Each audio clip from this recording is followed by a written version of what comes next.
The fuck just happened? I don't know, dude. I'm trying to figure it out. Seriously, we cannot have this happen today. What the hell is going on? Hang on a second. Computer, run full systems check. Initializing systems check. Current levels are beyond critical mass. Is the system just shutting down? I don't know. I don't think I can handle it this time. We need to do something right now, dude.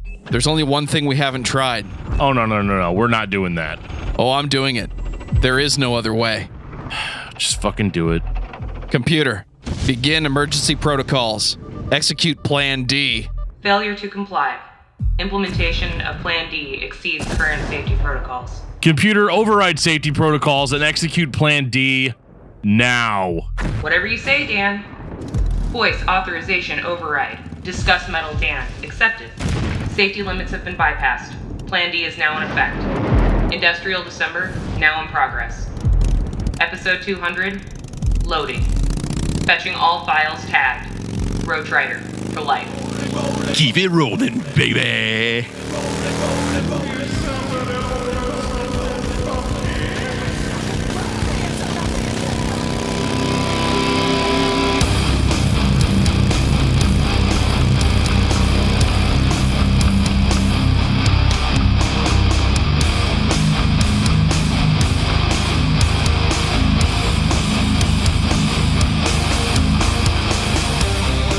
You're listening to Discography Discussion, episode 200, KMFDM, with Matt Naas of Roach Koach. I don't do the funky without the money monkey. Who are you? I don't know about that. Hosted by Dan Terry. Yeah, like, again, do you like KMFDM? Then you're going to like this record. Or maybe not. I don't know. And Joseph Wren. Bullshit. Presented by discussmetal.com. And if you killed the king to make a god out of blood, then you are ready for this episode of Discography Discussion. I am Joe. That is Dan. Matt Naas is here from Roach Koach. He is going to take us on a journey through the industrial glory that is KMFDM. What have we done to ourselves? We did this to you too, right? Keep it rolling, baby. Dan, how are you, my friend? I'm alive, man. I woke up and all I can remember is just endless loops and samples and sometimes a guitar, sometimes not, sometimes pretty singing, sometimes not so pretty singing, sometimes hooky kooky songs. That's a word now. Look it up. Hooky kooky. The old hooky kooky. It'll get you every time. This is the most interesting thing, and it actually has made me almost want to kill Industrial December. Let me just tell you this: if we had not done that episode on Godflesh, I would not be here. That was the redeeming thing. But this is very interesting, and this is one of those things where I listened to all these records, I think, back in June, right?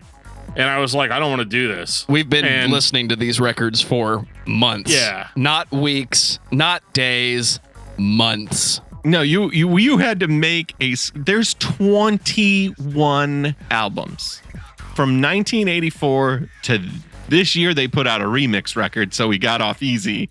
Right. Through 2019, 21 records. KMFDM doing it again, and by doing it again, making the exact same album 21 times. Woo! Where to start? Where to even start, Dan? Joe, Dan, how are you guys holding up? Because I never want to hear this band again. Yeah, I'm good. For the most part, we are at the tail end of 2020. In case you're listening to this, from the future, and you're rustling through a abandoned Walmart for scraps or something. Know that at the end of 2020, I was sitting in my basement doing relatively all right, sitting on my mountain of Spam with a double barrel shotgun like a true American would be doing. But yeah, and listening to KMFDM, which is, it's an experience, man. There was definitely a lot of highs and lows, but I'm wondering if those were just like perceived by me, because I was trying to find more meaning in it than there was. But, I think I'm doing okay. How about you, Joe? I have been slowly but surely, amidst all of the podcast editing, uploading, distributing, everything that I do that does not involve listening to records. I have still been sneaking in KMFDM records for most of the year. And it's a nice change when you've been listening to nothing but grindcore, metalcore, death metal, deathcore, hardcore, and everything Dan wants to listen to for the last 12 months, and over 200 episodes, to just sneak in a piece of the Matrix soundtrack every now and then. It just gives you time to breathe and think about why you don't want to listen to that band, because KMFDM, correct me if I'm wrong, they are one of the standard bearers when it comes to remixes, industrial, and for no better explanation than let's all rave, get high, and dance. Yeah, KMFDM is pretty much, I mean, if there's a Mount Rushmore of industrial metal, they're on it. You know, Ministry's on it, KMFDM's on it, and then everybody else is trying to get in spots 3 and 4. Like, they really, really locked in the sound. I was amazed starting at the absolute beginning, which is a little album called Opium, which got like, I didn't hear the version of Opium that got released. I heard the remastered version that got released a few years ago, and that's basically all you can find streaming it online, unless you have the copious amounts of money to get like the original tape that they made, which I am not doing. But it is insane to me that in 1984, this band was like, this is what we sound like, period, full stop. Good luck. Like, so the production on industrial and industrial metal has always been thin. Mm-hmm. Gated drums, fucking gated reverbed drums to death, tinny guitars, shitty snares, just a nightmare to listen to. But it's great warehouse music. It's just the soundtrack of a warehouse. Just at night, a soundtrack of a warehouse at night with goth teens dancing. KMFDM captures that in every song. You know what KMFDM is not great for? Variety. Hooks. They have 3 songs. They have 3 songs that they're going to give to you. The guitar one that goes do-do, do-do, do-do, do-do, do-do. Oh, I know this one. I love this. I know that song. By the way, my favorite KMFDM song is Drug Against War. There you go. And guess what? The guitar is do-do, do-do, do-do, do. 4 on the floor. Don't think, dance. And then you've got the slower. By the way, just a comment on the whole discography. Stop writing 5-minute songs. Right? They could be 3 minutes, Anesh. Hey, Sasha Konietzku. They could be 3 minutes. Raymond Watts. You got it done in 3 minutes, guys. That other 2 minutes is it's just, you know, you're double dipping a lot of these ideas. It's like too much cream cheese on a bagel. It's just, you know, once you run out of bagel, the other ingredient, it's not complimenting anything. I don't need a ½ inch of cream cheese on every bite of bagel. Right? And that's what they're giving. They're giving you a solid brick of cream cheese in every bite. And you're like, that's too much cream cheese. That's really cool for a bite. But then you gave me 21 bites of it. 21 bites of inch-thick cream cheese. Oh, God. Yeah, this band is terrible for a sit-down listen. They are like, I tried very hard just to sit down and put on KMFDM. And it is awful for that. Can't do it, yeah. Where this band shines, driving. This is great driving music. If you want to feel like you're a speed demon badass, put on a KMFDM record at night while you're driving, taken care of. Perfect. Sounds like some Lost Highway vibes. Oh, it's awesome. I love it. I mean, we both come from dystopian hellscape cities. It's wonderful music to drive through. Absolutely. And we had to talk about this band in 2020, the absolute shittiest year I can remember. Super weird year. Super perfect time for KMFDM. Also, great for dancing inside of said warehouse. Right. Perfect driving inside, dancing inside of a warehouse. 6 feet away from everyone while you're dancing. Yeah. Correct.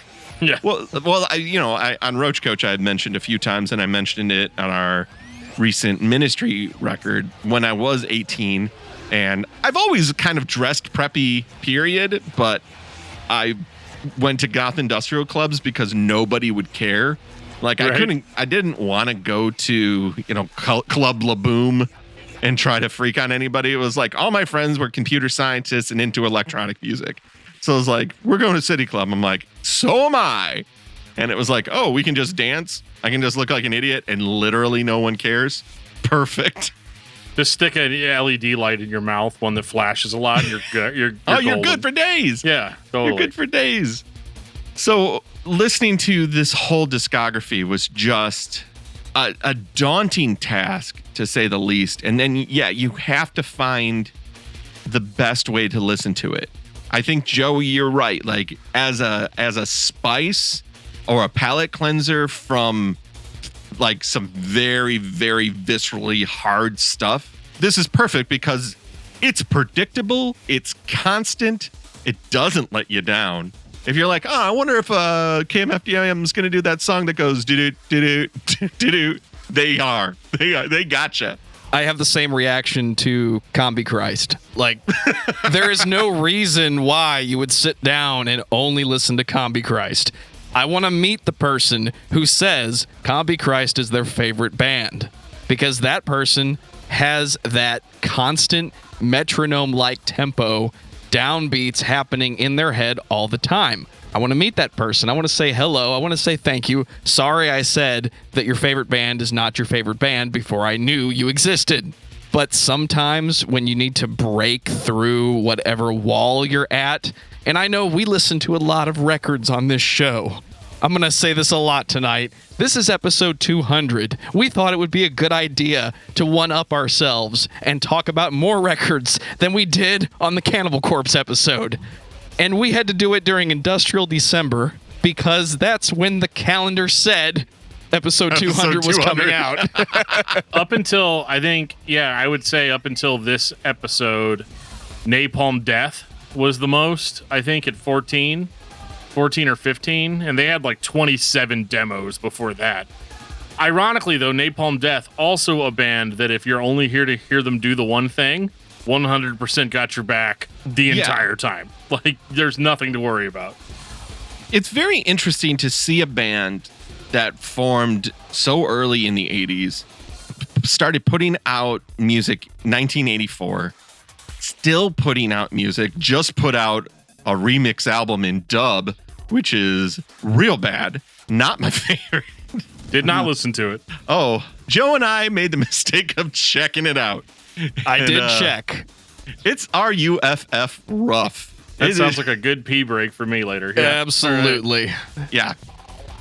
But what I will say is to dip into the Roach Koach in me, my history with KMFDM is I started listening to them around Naive, and I stopped listening to them about Neil or Nihil, whichever pronunciation you prefer. Probably Nihil because of nihilist, but who knows? They don't tell you, and they never will. But like, when I take a look at the band's history, they kind of have like three major phases, which is like pre-blowing up, which I would say is Opium, What Do You Know, Deutschland, Don't Blow Your Top, UAIOE, and then like making it in the States, which is like Naive, Money, Angst, Neil, kind of Extort and Symbols. But I feel like those two albums are just, hey, Angst and Neil really sold well. We need content fast. And they're like, oh, well, here's the same songs again. It's like the Cantina Band in Star Wars. It's like, oh, okay, what do you guys want to hear next? Okay, same thing again. Let's go. It's like, We love you guys. Play a new one. Okay, here you go. Do do do do do do do do do do do do do. It's slower. Get that swing in there, boys. Grab a lady. So basically, like, making it in the U.S. is pretty much Naive through Adios, and then Comeback KMFDM into perpetuity is Attack through Paradise. Like, they pretty much now have the rinse, wash, repeat formula down. Like, I feel like stylistically, those are also pretty much the three new sound points as well. Like, Opium through UAIOE, they really, really have that dark wave, standard goth industrial, well, setting the template for standard goth industrial music. Like, bare bones, like, hey, I have one idea that sounds dark. DARQUE. Like, this sounds dark. And they're like, okay, cool. And then they're like, well, which guy do we want to sing on it? The guy who sounds like, let me tell you something. Or do we want the other guy? Deutschland. Like, which one do we want? I vote for that guy. We're talking about Rammstein, right? Different Hey, guy? there were some female vocals peppered in there. Well, I mean, the nice thing about them is when they do get to Naive, and there's too many records. When they get to Angst and Light opens up, I'm like, that's the way of the world. Everybody needs somebody. I'm like, okay, this feels different. And they did a little bit of that, like the female vocal kind of like taking from the Sisters of Mercy into the kind of like stalwart KMFDM formula, shaking it up and being like, yeah, we can have a poppy song that still's DARQUE dark. Right. I think I'm going to steal that for my transition. So good God, Dan, I hope you're ready. I'm not ready. Here's the problem right now. Dan looks like he's been through a battle. Dan looks like he we're going to have to be like, hey, man, we were all there. Like, we all saw it. You're not alone. You're okay. You made it. You don't ever have to listen to it again. You guys don't remember the voices of the children crying? We all do. We all remember. Yeah, we all listened to the beginning of How Rock. Oh. Well, before Dan talks about how different it feels to record episode 200, I'm going to take this time to say thank you to everyone for listening to the podcast. Thank you for listening and for subscribing. If you are not a subscriber, you can find everything Discography Discussion at discussmetal.com. We're on Spotify, Apple and Google Podcasts, TuneIn Radio, Stitcher, iHeartRadio, twitch.tv/DiscussMetalDan for all your game streaming and episode recording live streams. So if you have an Amazon Echo or a Google Home, you have no excuse. Ask it to play the latest episode of the Discography Discussion podcast, and it will. We're also on Facebook and on Twitter at Discuss Metal. Be sure to like, favorite, and subscribe. It really helps us out. It lets us know you're listening. And now Dan is going to tell us all about 5-star reviews. Well, we do enjoy our 5-star reviews here on Discography Discussion. But one thing that I like more than reviews is, honestly, just you guys reaching out and sharing the episodes with your friends. There's nothing more fun for me than whenever I get banned from a Facebook group for double posting something, only to realize that one of you has actually already posted the episode in said group. Like, I'm not even upset about it. It actually makes me smile like really big ear to ear. So I really appreciate that. But yeah, I mean, share the show with your friends and family. I recommend sharing it with people that you think aren't into it.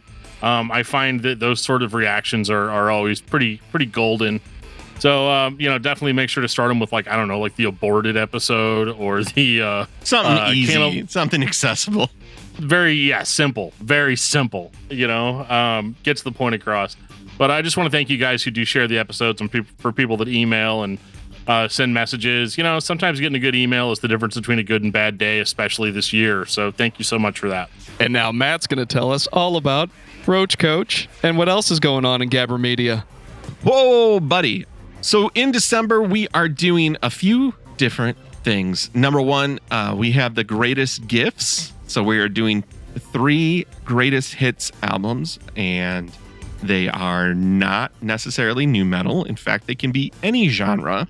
So if you've listened, you know that we've just done Ministry's Greatest Fits. We did Sloan, A-Sides Win, and we just did the greatest hits of Mariah Carey. Nice. Yeah. And Please tell me that one was Lauren's. No, that was Jenny's. Oh, okay. And we got 2 episodes left in the year, and both of them will feature System of a Down. It will be Mesmerize and Hypnotize. We're doing them back to close out 2020. And then in January, we're back at it. You know what? It's your episode 200. We're going to do Hot Action Cop. Oh, no. Oh, no. Don't do it. Don't. Please tell me you haven't done it already. No, we haven't done it yet. Don't do it. Oh, I know. I listened to that whole record after I heard the Ministry episode. Oh. And I wish I hadn't. I mean, I ran lovingly back into the arms of KMFDM. Sasha and Ash, they were all there to give you a sweet hug. No surprises. I need to go back for a second, though. So you're telling me that Mesmerize, Hypnotize is 2 albums? We are treating them as individual releases. So that is how we are handling it. So even if it's an EP, even if it's like 2 halves of the same album, we are treating them as 2 separate releases because it makes it easier for us at the holidays. Whatever works, man. Those records are arguably the best, even though they're not my favorites. They encompass everything that System of a Down did throughout their, at the time, ending career. Crazy, right? I know. We need to do a revisit on them. You just want to be on the episode this time. I never got to give my opinion. It's kind of my thing. It's fine. We got a comment on episode 123, Alice in Chains with Metal Jesus Rocks. Matthew McCormick says, I stopped listening after the digs on Facelift. Just kidding. Great show. I really do love Facelift almost as much as Dirt, though. Being from Seattle, too, it was great to hear the perspective from the scene back then. I was having dirty diapers during the Seattle scene, whenever it really hit its stride. So I appreciate that they got a little bit of perspective on that. Over on Twitter, Hugo Fernandez says, hey, Discuss Metal. Hey, I was wondering if you would do a Machine Head episode, or more importantly, I want to know how Dan and Joe feel about Rob Flynn. Well, let me go over and look at my shrine I have in my basement of Rob Flynn, and we'll talk about it. I have a lot to say. I'm putting it on the list next year. In reference to episode 5, this is really going back, A Plea for Purging, 195 episodes back. Man, I should have listened before, but thanks at Discuss Metal. You're welcome. Was that a 2017 episode? That was very early in 2017. Obviously, it was at the start of the podcast. Well, make sure to go check out our Discuss Metal episode that we did with Andy Atkins of A Plea for Purging. That dude was a ton of fun. And, again, I love it whenever dudes are like, yeah, man, I think I'm pretty much the greatest lyric writer of all time. Party on forever. Right. And in reference to episode 197, Horse the Band, at Zombie Fight Fan, says, first-time listener. Came for the horse, but enjoyed the podcast. While our Borlax always will be the apple of my eye, I think Desperate Living is their opus, and I hope it grows on you. Yeah, once I get around to listening to Horse the Band again, I think it probably will grow on me, but that was definitely the one that I spent the least amount of time with, and just did not do the thing for me. Gaseous Clay says, I can't think of a better tie-in to the latest episode of the start of Industrial December. We thought that it would be interesting, too, to take a sort of electronic band and kind of ease our toes into the pool, so to speak. That was a pretty sweet cover of March of the Pigs, though. They also put out a new EP, Horse the Band did, I think like 2 minutes after we put the episode out. What is the deal with episodes leading to new releases? I know. It's we have no idea. This shit happens all the time on the Roach Koach. Seriously, Matt, what the fuck? Hey, man, we just call it the Roach Koach bump. We just say that once you get on Roach Koach, we reintroduce you to the zeitgeist, and we kind of clear the way for you to have 10 to 20 copies of your album sell. One more. We got an email from Tyler. He says, all I wanted to say is that I love your show. As a metalhead, I feel different from everyone else because of my music preferences. So when I feel the most lonely or down, I come to you guys for the goofy jokes and the metal enthusiasm that I also feel. You guys are like the fun uncles that I listen to. I'm going to just be comfortable with the fact that I am now in uncle territory and not friend. Hey, Funkle Dan, you got it. There you go. I found you guys while searching the internet for metal podcasts, especially for Gojira content. I love Gojira. I own 3 of their vinyls for Mars the Sirius, The Way of All Flesh, and L'Enfant Sauvage.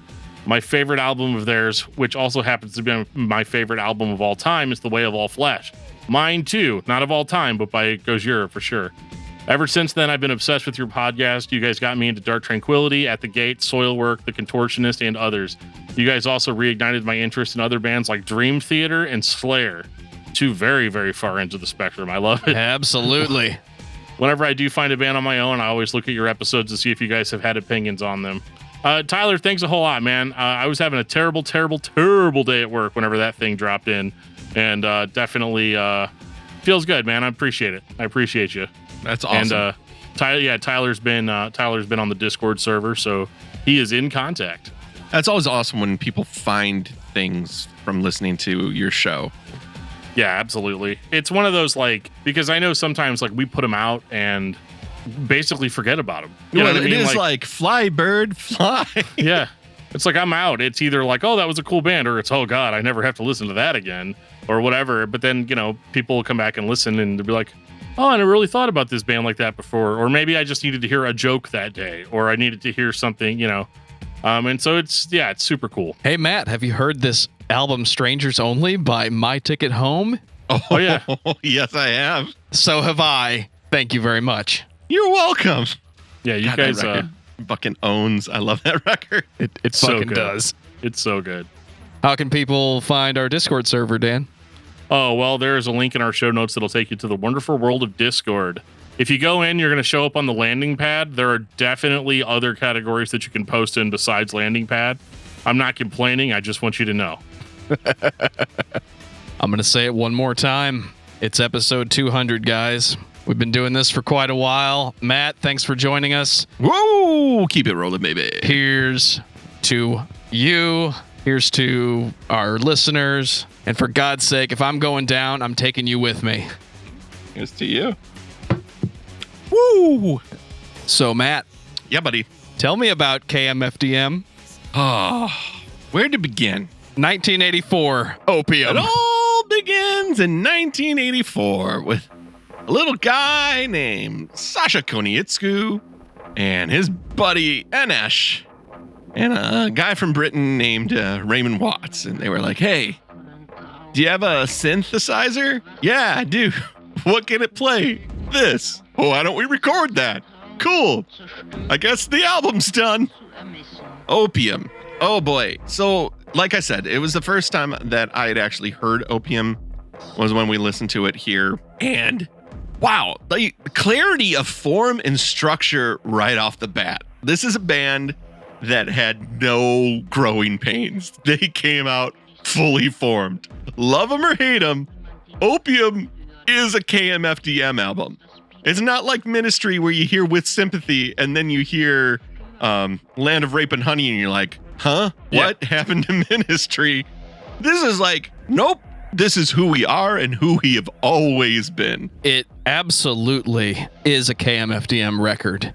I have not listened to this band extensively in my lifetime. I've never sat down and listened to a KMFDM record knowingly, with some exceptions. Obviously, you listen to Nihil because it's Nihil by KMFDM. It's like a big breakthrough for most people. There are dozens of songs, and I found those little moments of joy while listening to this discography because as soon as I felt lost, I heard a song that I had heard before. I love listening to this first album, and it doesn't sound like the band had to grow into what was going to be their thing. I mentioned it on the Godflesh episode that there was a time in the 80s, the early 80s, where you didn't have the standard bearers. You didn't have Nine Inch Nails doing Pretty Little Hate Machine. You didn't have Godflesh making this dirge of an album and you didn't have KMFDM yet. Here we are, it's 1984, and they're creating some very dark, intense industrial music. I don't know, man. To me, this one sounded like somebody threw a synthesizer down a flight of stairs. It's an absolute art piece, is what it is. And if you dig into the history of the band, they basically, this album was recorded as a soundtrack, like to an actual visual art display. That tracks so well because it is you're about to hear 21 albums of the same GD thing over and over and over again. But this album cranks that to 10. Fix Me Up is one loop for 3 minutes and 40 seconds. And then it is rinse, wash, repeat. Like, oh, I found a new loop. We'll play it for 3 minutes, 51 seconds then. Fix Me Up, Splatter, The Smell, Helmut, Mein Helmut. Like, all of these songs are the same loop played with minimal, is sometimes 0% alteration. Every once in a while, you'll get like, coming through, and that's like it. Yeah, this definitely feels like an art piece. Like, oh, cool. Yeah, show the black and white Nuremberg trials, play this, and we're good. So we're in ghost territory, is what you're telling me. Oh yeah, and the live show was intense in that, like, there's like if you read up on the band, like early incarnations of the band featured fire eating and throwing entrails at an audience, and yeah, I mean, I guess that's just a German industrial thing, as we kind of got into on the Rammstein episode of, you know. Well, it definitely they started much more as performance art. They definitely were just trying to provide the soundtrack to a radical art experiment where people would come and go as they pleased, and you could do whatever you wanted to do, and this would be the soundtrack to it. And then all of a sudden, the soundtrack got way more popular than the art installations themselves. And it took them probably about 10 years for that to happen. Yeah, and on the positive note, I'll say this sounds more modern than it should have in 1984. That's the thing, is that stylistically, it sounds like it could come out 10 years ago or right now and not be that far off. No, it's danceable. It's got like that EDM kind of feeling to it, and definitely it is. But it's dark and it's creepy, but not in such an overt like Dracula's Castle, Rammstein sort of way. Like it's more of the dingy, almost. I use this word a lot because I guess I'm subconsciously waiting for this game to come out, but just almost kind of cyberpunk. A little bit in that, like, you know, you're in a dirgy, I think, as you said earlier, in a hellscape of a city, you know, sort of scenario. So I mean, I think in that regard, it is very ahead of its time. It's not to the point where I'm gonna like it and like put my stamp of approval on it yet. Right, you've listened to Ghosts one time and said, yeah, Trent Reznor has a sweet loops collection, but you're not going to go back and listen to it. This is more than that.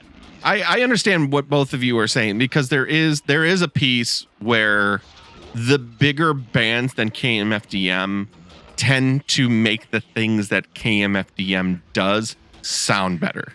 Yep. And I think that's because of the repetitiveness of KMFDM. Why Niall feels like such a breakthrough is because it was, number one, the most it is truly the most written album of songs that are distinct in their whole catalog, dare I say. Like, I feel like the top 3 tracks of Niall don't feel like any other KMFDM songs. Yeah. Just wait though. Get past those 3 tracks.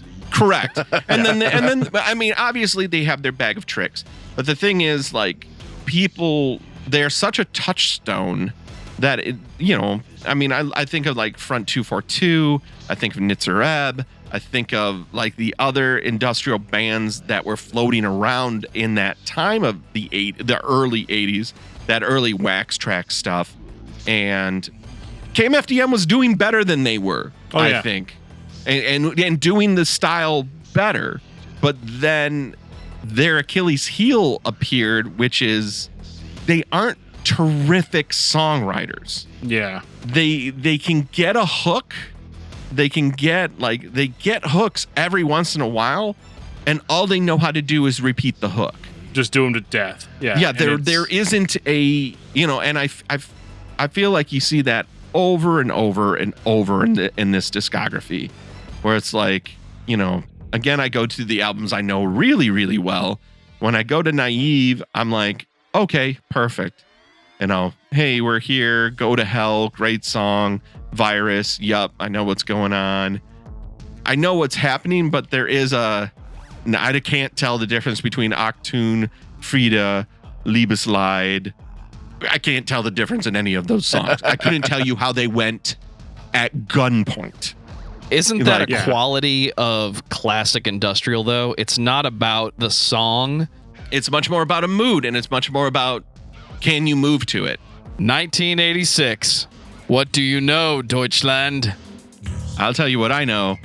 This is the first appearance of the Brute artwork, and the artwork, honestly, I think takes all of these albums up a level. 100%. Yeah. It's so cool. It's the best. The thick black lines, everything about the artwork lets you know that you're in for it. Tonally, it is perfect. I know that he's done. I know he was a commercial artist. He's done a couple of their videos. He had a magazine called Brute. He has a real name. I could certainly look it up. But the name of the album was the name of the magazine was Brute. So that's kind of how he went by. And I feel like they are a match made in heaven. I love the artwork on pretty much every KMFDM album. Misogyny notwithstanding, because holy crap, if you want misogyny in an artistic piece, he's got you covered. I'm with you on that. Some of my favorite albums have a consistent artwork throughout them. My favorite example is the classic Blue Note albums. Yes. They always look a certain way, and yes, that's multiple artists in one label, but the same idea. Where's the new Blue Note albums this week? Oh, there they are. Yeah, just you the take same. a look if you're into KMFDM, you just look for that black border and that text, whatever color they decide to use this week, and you're in. Yeah, because I've been purchasing albums now on vinyl for about 2 years, and at 43, I finally am like, oh, jazz isn't bad, which takes forever sometimes. Welcome. And yeah, the Blue Note stuff is so cool because of that stylistic choice, and it lets you know what you're in store for. And what do you know, Deutschland? Definitely tonally similar to Opium, but a bigger swipe at writing songs. Still not great. It's okay. Nothing here makes a mixtape. Absolutely I'll tell you not. that. This is a huge step up from Opium, in the sense that it, to me, feels like a record that has, it's a stretch, but songs on it. And I like, there was a much bigger, you could tell the first record, it's an art piece, right? We're just the sound aspect of this giant multimedia experience. This record is more like a record, and is more like, okay, now we've realized that the band is more popular than the art, than the art and the live show and all that. People just want to hear the band. I'm not sure who those people are, but there must have been at least 6 of them. And I think that they were like, okay, how do we do this for real? First let's put out a 68-minute album. But it's got that underground credibility. If I was a kid, right? Yes. In December of 1986, which I was. Very I think few I was bands one. are even attempting to do what they're doing in 1986. Yeah, and you couple it with that artwork, and you've got even if it's not good, because I've been through this tons of, I listen to grindcore, guys. Even if it's not good, it does instill that feeling, even in me all these years later, that I'm listening to something special, and my parents are definitely not going to get this. Very, like, very, very true. As a child who listened to it, whose parents did not. Yeah, that is. And it sets the template in place for how do you make a good industrial rock record or an industrial metal record. You have a central idea, the beat, and whatever effects go into making the beat, and then you subtly vary the things that are going on around it. So this has the classic guitar just stabbing every couple seconds, doing something kind of weird and interesting, pepper in some vocals here and there, and you have what most people consider to be industrial music. Listening to it, I did get nostalgic because it is a sound I grew up with. And when and they do it so well, and it's like, oh yeah, like I know exactly what this is.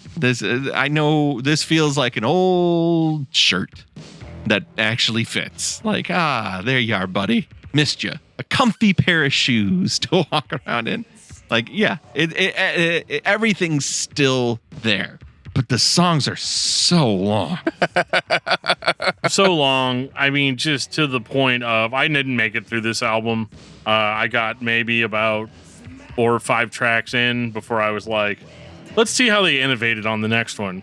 And talking about the next one, let's go there. Yeah, I mean, let's not blow our tops here, but like 1988, don't blow your top. Thank you for that transition, Matt.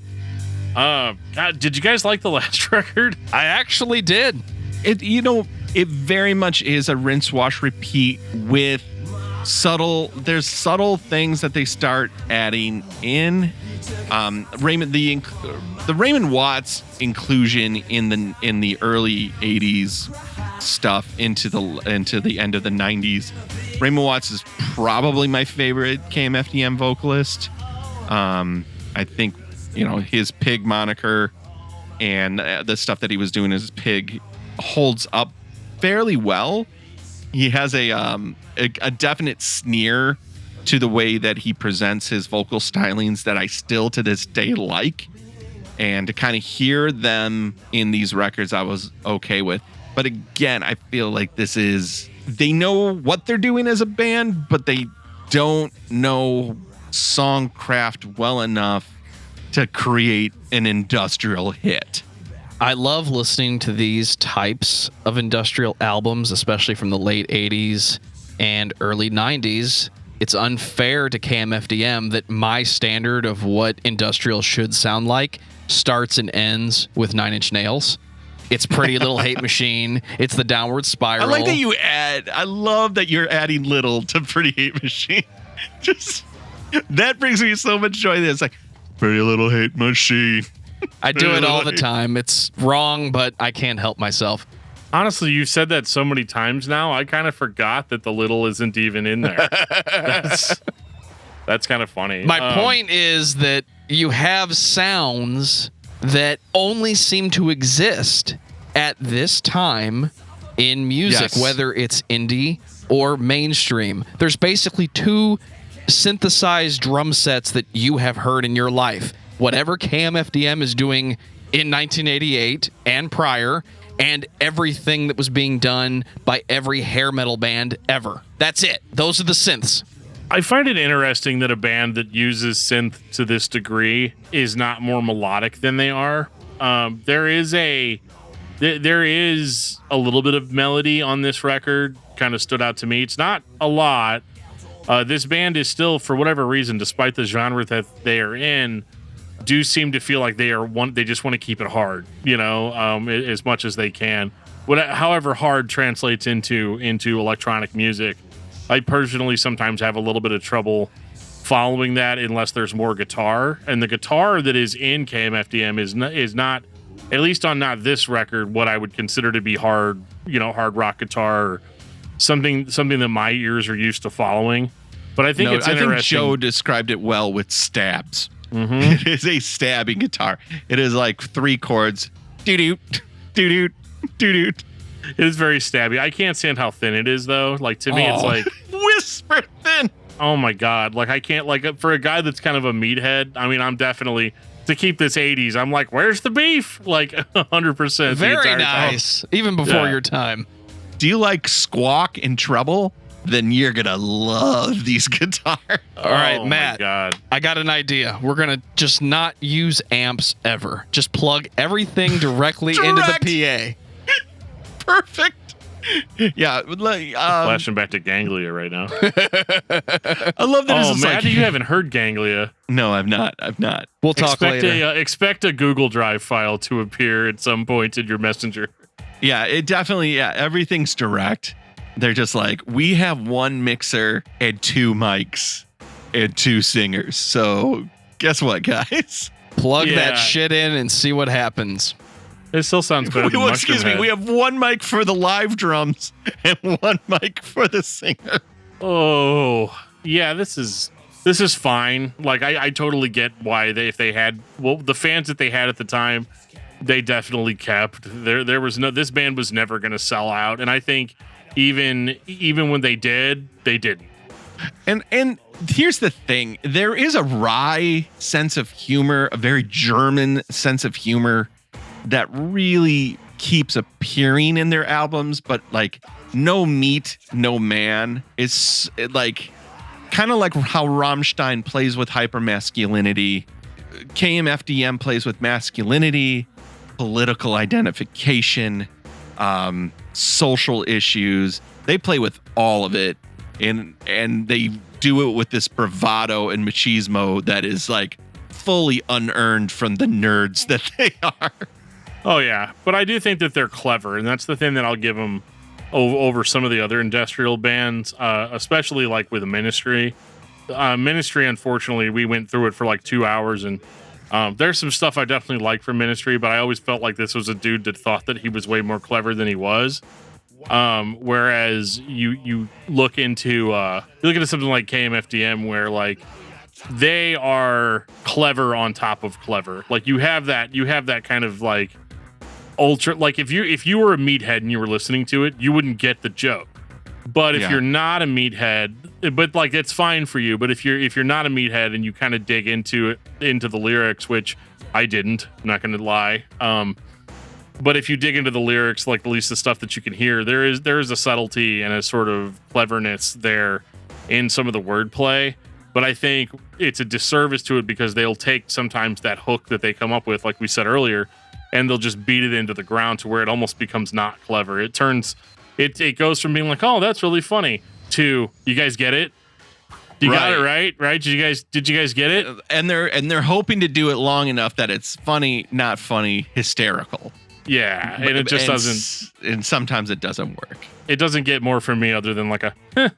Well, let's hop on to the next one because we can't be here all day. Matt is driving this episode. I love it.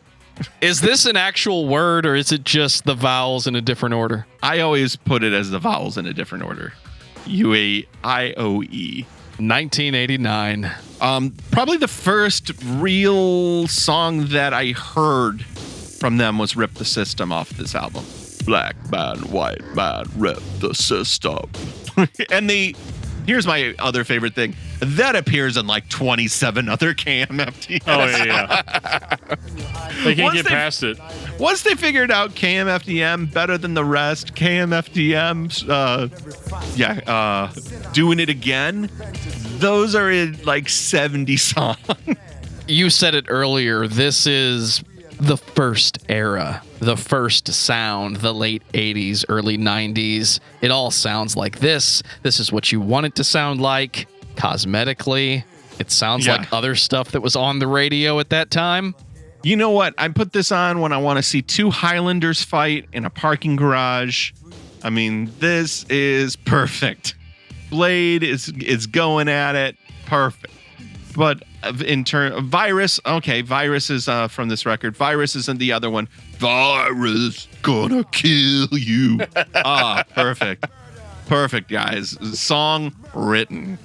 Just to keep this on brand, I'm trying to make sense of this Robert Christgau review of this album. Did Christgau review this? Yeah, dude. So get this. In both reggae and rock modes, this twisted Belgian dance band is groovier than the noise norm, positively sinuous sometimes, especially on the pick-to-click Murder. What? Guest vocalist Metal Heldenator spliffed up toaster, add personality, risking the, I don't even know what that word is, risking the vertoben corn, yet the product emerges unscathed. Dare to struggle, dare to win, B+. What? Wow. But So, I mean, first B+ of all, is actually pretty best good for him. name ever. Did you actually say metal headinator? Metal Heldinator. Dude, that sounds With one like L, the not two lead Ls. singer of Gwar decided to join Slayer and he had to change his name. Joe, can we put a link to this review in the show notes? I want somebody to translate this for me because I have no idea what he was trying to tell me. I got you covered. Okay. I was like, oh, Robert Kreisgau did this one. Let's check this out. Then I was like, what did I just read? What did I just read? Does anybody else have anything on this one? No, this is... I think we're good. I think this is the first one. So this is 89. They're starting to understand what works a little bit more. Like they still have the signature sound is there, but they're starting to distill some things into some songs that are like, this one's a little bit better. This one's a little bit more catchy. I'm ready. Matt is ready. Dan's ready. 1990, Naive. This begins a hell of a run for KMFDM. This is cool. I would say that Naive, Money, Ox, Neil, that's... If you're going to pick up any KMFDM out of this episode, those are the ones I'm always going to push you to. I put out on my Facebook page, what's the greatest KMFDM album? And maybe because we're all old heads, but pretty much 95% of the answers came from this time period. So this is the best starting point for the new KMFDM listener. Yeah, I think that they're kind of breaking the shackles of who they were, becoming who they are. They're solidly on wax tracks in the United States. I think this is where Sasha and Ash moved to the United States. So they're in Chicago. They're recording. I know that he's sometimes in Seattle as well, Portland, Pacific Northwest. But these albums in general are the best representation, in my opinion. Like the later albums, actually, I was surprised at how much I did like. But it wasn't like, well, I'm never going to listen to Naive again because I have Hell Yeah. I was like, no, I think I'm good with Naive. Crossover. That's what this record has that everything up to this point has not had. You can actually play this in clubs. I know this is club music or whatever, and you could definitely play the old albums in underground clubs. But this is you could play this in a club in Middle America, and everybody's like, yeah, man. Who is this? Who is this? It's Go to Hell is a complete song. Yes, from start to finish, it is a complete song. It is actually composed, and it's underground enough to where your fans aren't going to scream you sold out, but it's mainstream enough for a random person to listen to it and feel like they have entered this dark world of industrial that they had no idea existed before. It's perfect. It's not like a gateway band in the sense of a Linkin Park or something like that. But you absolutely can listen to this and actually feel special like the kids that bought Opium, the album, you can feel special in that way without actually being special. You'd go back one album and be like, oh, I'm not really into this, but you can absolutely jump on board as a new fan right here and go forward and have a significantly better time. Absolutely. And I will say, this was my jumping on point, and I worked at a record store with primarily goth industrial clientele because that was the owner's specialty. Nobody gave anybody, if you liked KMFDM, that was kind of a very safe band to like. And then they were like, oh, do you like Hansel and Gretel? Do you like V&V Nation? Do you like Pop Tigma Berserk? Are you more into X Marks a Pedwalk? Are you more into that side? Or do you want it harder so you're getting more into Frontline? Are you Skinny Puppy?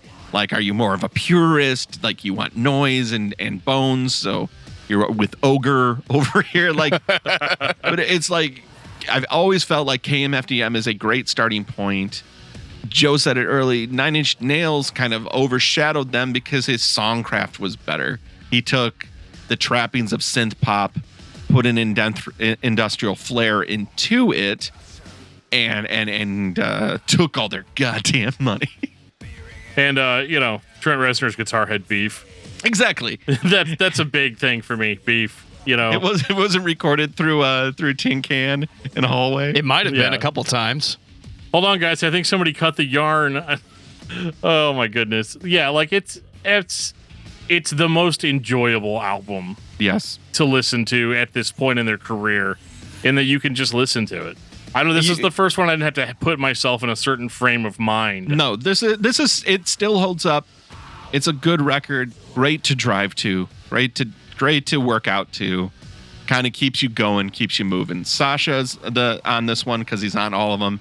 Still have Naas. This is kind of like peak powers. KMFDM. Gunter Schultz is in here. Those are like the three. Raymond Watts kind of comes in and out in the next few albums because these guys are hard to work with, I think. They just kind of do what they do, and that's it. So people come and go. But Naive, I enjoy very much. Playing that beat at 77, it's supposed to be at 78. What the actual fuck? What do you guys think about Money? I think it came out in 1992 or decades prior if you're thinking of the Pink Floyd song. I like Money. Hey Dan, I actually really like money? this album. No, I'm serious. Like, this was the one I probably enjoyed the most out of the whole discography. And Really? it's weird. It's weird because of the amount of turmoil that went into this, right? So you've got your main guy who I'm not going to try to pronounce these guys' names. Sasha. Yep. Yeah, Sasha. And then you have Naas. Yeah. So the first half of the band is those two guys, and then people go in and out. But Naas and Sasha are pretty much consistent in the 90s. Well, for this one, Naas and Sasha decided that they were going to each record, like one of them was going to record side A of the album, and then the other one was going to record side B. And ultimately, the record label, like Wax Track, took one look at it and was like, we like the first half. We like the Sasha half. Because that is KMFDM, like straight up. Absolutely. The Naas half, they were like, yeah, it just doesn't sound right. So then they write Sasha a fat check and say, can you go ahead and just record side B for us here? And he did, which I think led to probably some severe feelings between the two that I think were eventually hugged out later. But for the time being, this was like a major split or whatever. But I like this one a lot because, and this is going to sound crazy, but this sounded like a lot more like poppy to me. Well, you've got a big inclusion of female vocals in these songs, and this is and Naas wants to keep you tortured in the basement, and Sasha has a tendency to want to go to the club.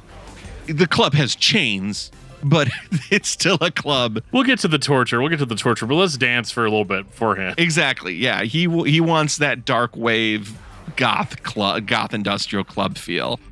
And Sasha's like, no, I just want to punish you with a repetitive for like 7 hours. No way, dude. But you've Give done me that already. the sci-fi soundtrack every single time. Every movie you've seen. Dark City, The Matrix, Blade Runner, if you have the right remix. Yeah, so I think that this one was very, very poppy, a little bit more synthy, a little bit more clubby, which is funny because I don't think I've ever been to a club in my entire life. I mean, one time that I've enjoyed anyway. 0 times. I don't like going somewhere where I have to shout over people in order to talk. And I know the whole point's not talking, so it's like I'm completely just in the wrong by being there anyway. Can you tell Dan likes to be heard? I love it. 1993. Angst. Love Angst, it. Angst. Whatever it is, this cover is hot. Oh my god. Mom's coming in. Hide the album cover. Put it under the bed. Can we just flip the jacket around in the CD? Flip the jacket around in the CD. Oh, you don't want to see what's in the jacket. But actually, I have no idea. I don't have the CD, but I feel like this is the one that I need on vinyl just so I can put it on my wall, put it behind me, so whenever I'm interviewing Christian rock bands, they can be all like, what are you doing? What are you doing? This one, I go back and forth between my favorite between this and Nile. Light is such a great song. A Drug Against War is pretty much my favorite KMFDM song. I think Blood. I think Glory. Glory's great. A Hole in the Wall. I think this album is very good, KMFDM. I think that this is a template that they stamp out again and again, again and again and again. Absolutely. I think they took money, they mixed it in a pot. They might have kind of learned how to directly input a guitar a little bit better. And there's some like spice black bean burger on this record. It's not quite beef, but we're meant to think that it is. It is if you look at a song like Drug Against War or Drugs Against War, a Drug Against War, rather. A Drug Against War, yep. Honestly, I thought that was a Ministry song. Like I thought that Spotify had done that thing and just played a similar artist. And so I was like, well, what is this weird like speed metal thing doing in my KMFDM song? And of course, the more I listen to it, the part of my brain's like, this is not metal, but like, I think that like, but it's interesting seeing them go in this direction because this is their path to mainstream success. Correct. Yeah, because it does what it needs to do. And we're going to see in the next albums how it does it, how they get to success with it. This sells pretty well for them. I mean, for an industrial band to move 200,000 units is insane. Like, if My Ticket Home sold 200,000 copies, we would be like, holy shit, that's huge. Yeah. And for a goth industrial metal band to sell 200,000 copies on wax tracks. Yeah, I mean, it would be like you calling me up one day and being like, Dan, you're never going to believe this. The newest episode of Roach Koach, 200,000 downloads. Yeah, I would be like, well, I don't know what we did or how we did it, but my phone is blowing up. Like, yeah, I'd be all like, Matt, how do we join Matt Gabber Media? You know what I mean? Like immediately, but yeah, it's a shocking amount of album sales for a band that sounds like this. Is this the first time that they fully embrace the metal tendencies of this style? You still have the drum machine, but now we're throwing metal at it all the time. Yeah. I mean, Drug Against War introduces the that you'll hear ad nauseum in the back half of their catalog. But it was an easy thing for them to go for because they were never going to get the pretty boy stylings of a synth pop band. They weren't handsome enough to be Nine Inch Nails. So they kind of squeezed them to the right a little bit. And we're like, all right. Nine Inch Nails is here. We're just a little bit over here into metal territory. And once you say metal, you're already like, okay, that means not mainstream. In 1993, that 1,000,000% says not mainstream, but absolutely much more easy to market. Much more easy to say, hey, audience, that right now in 1993, metal is being ignored almost fully. I mean, it's not dead by any stretch of the imagination. It's fully underground, though, yeah. But yeah, it is not the thing. And new metal's about to happen. So metal isn't happening in the zeitgeist. Industrial kind of is.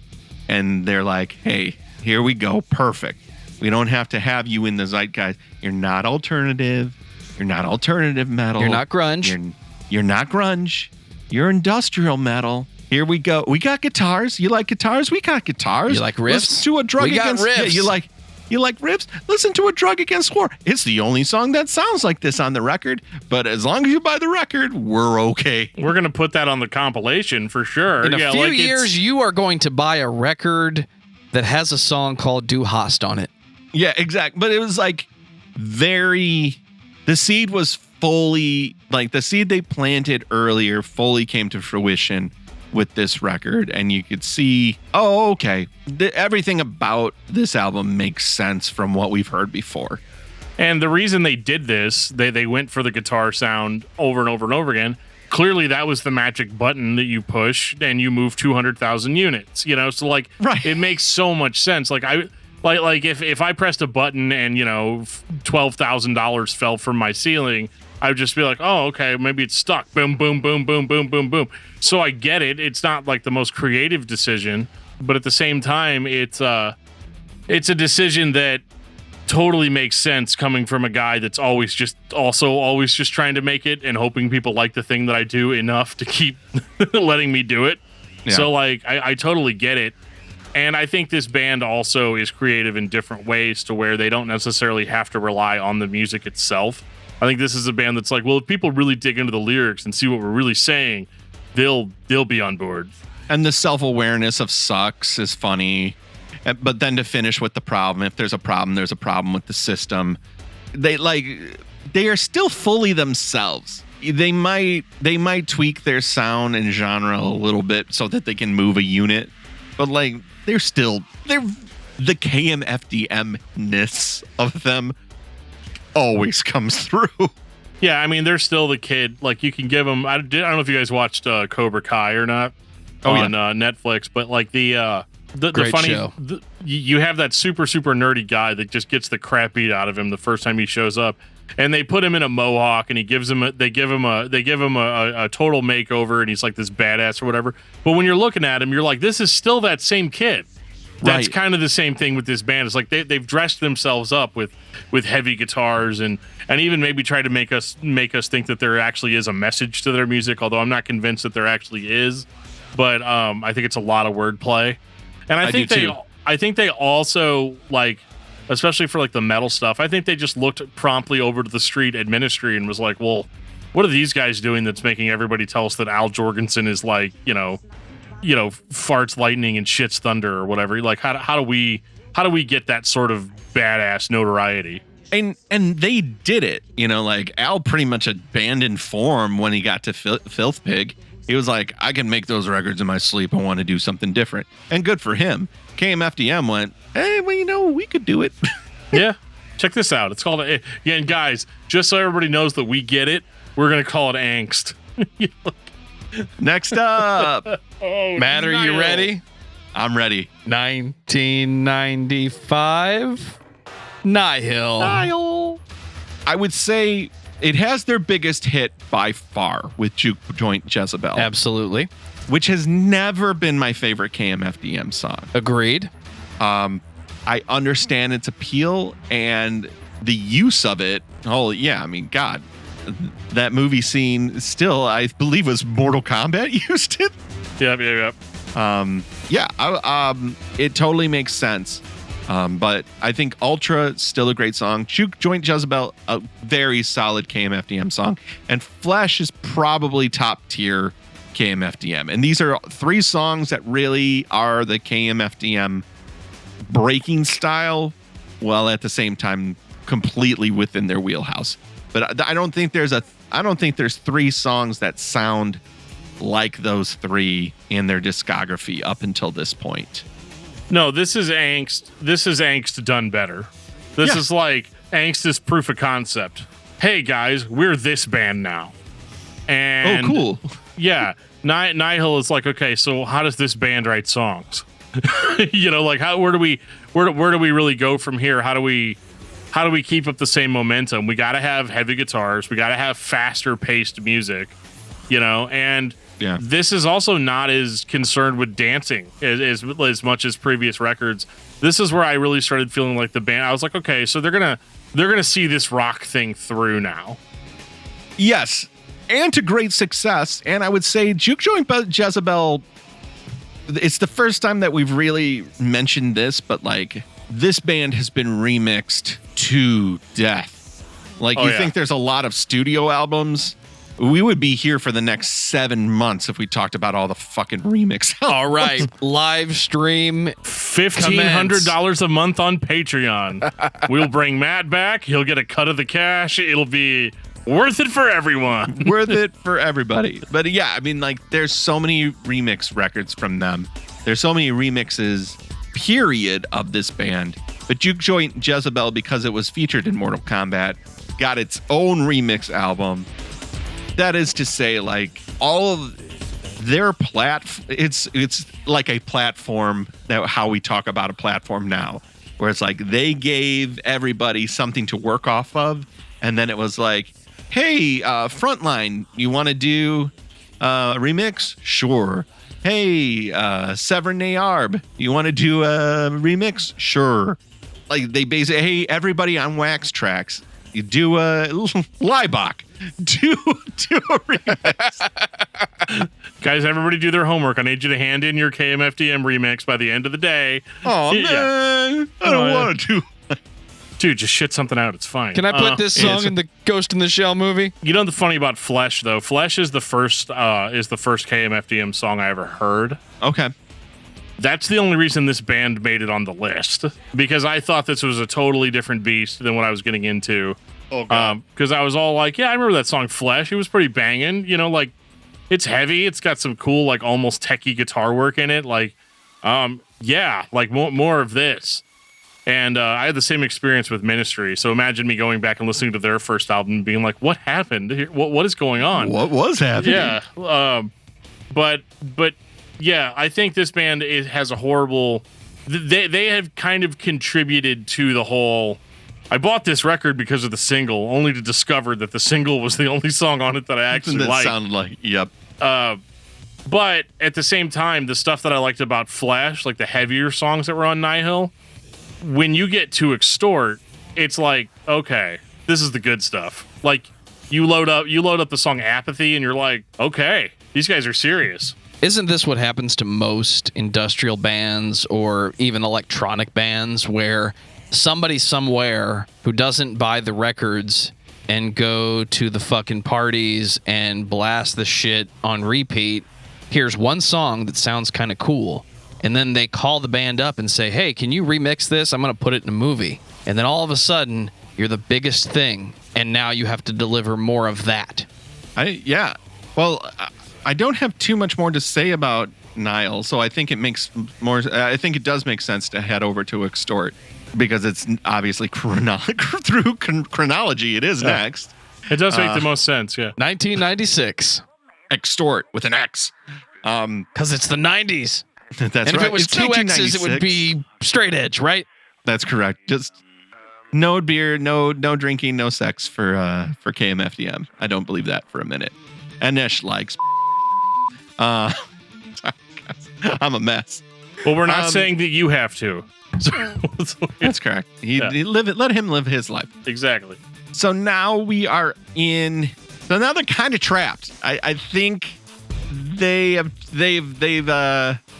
set their course and they're riding that wave. Extort is very good, but it was never a record I owned, and it was never a record I listened to past a cursory listen. This is mainstream KMFDM after somebody finds the song that they like, and the metal fan in me, the industrial rock fan in me, this is the KMFDM that I want to listen to. I like listening to the dance music, but I don't need the dance music to appreciate the dance implications of industrial metal.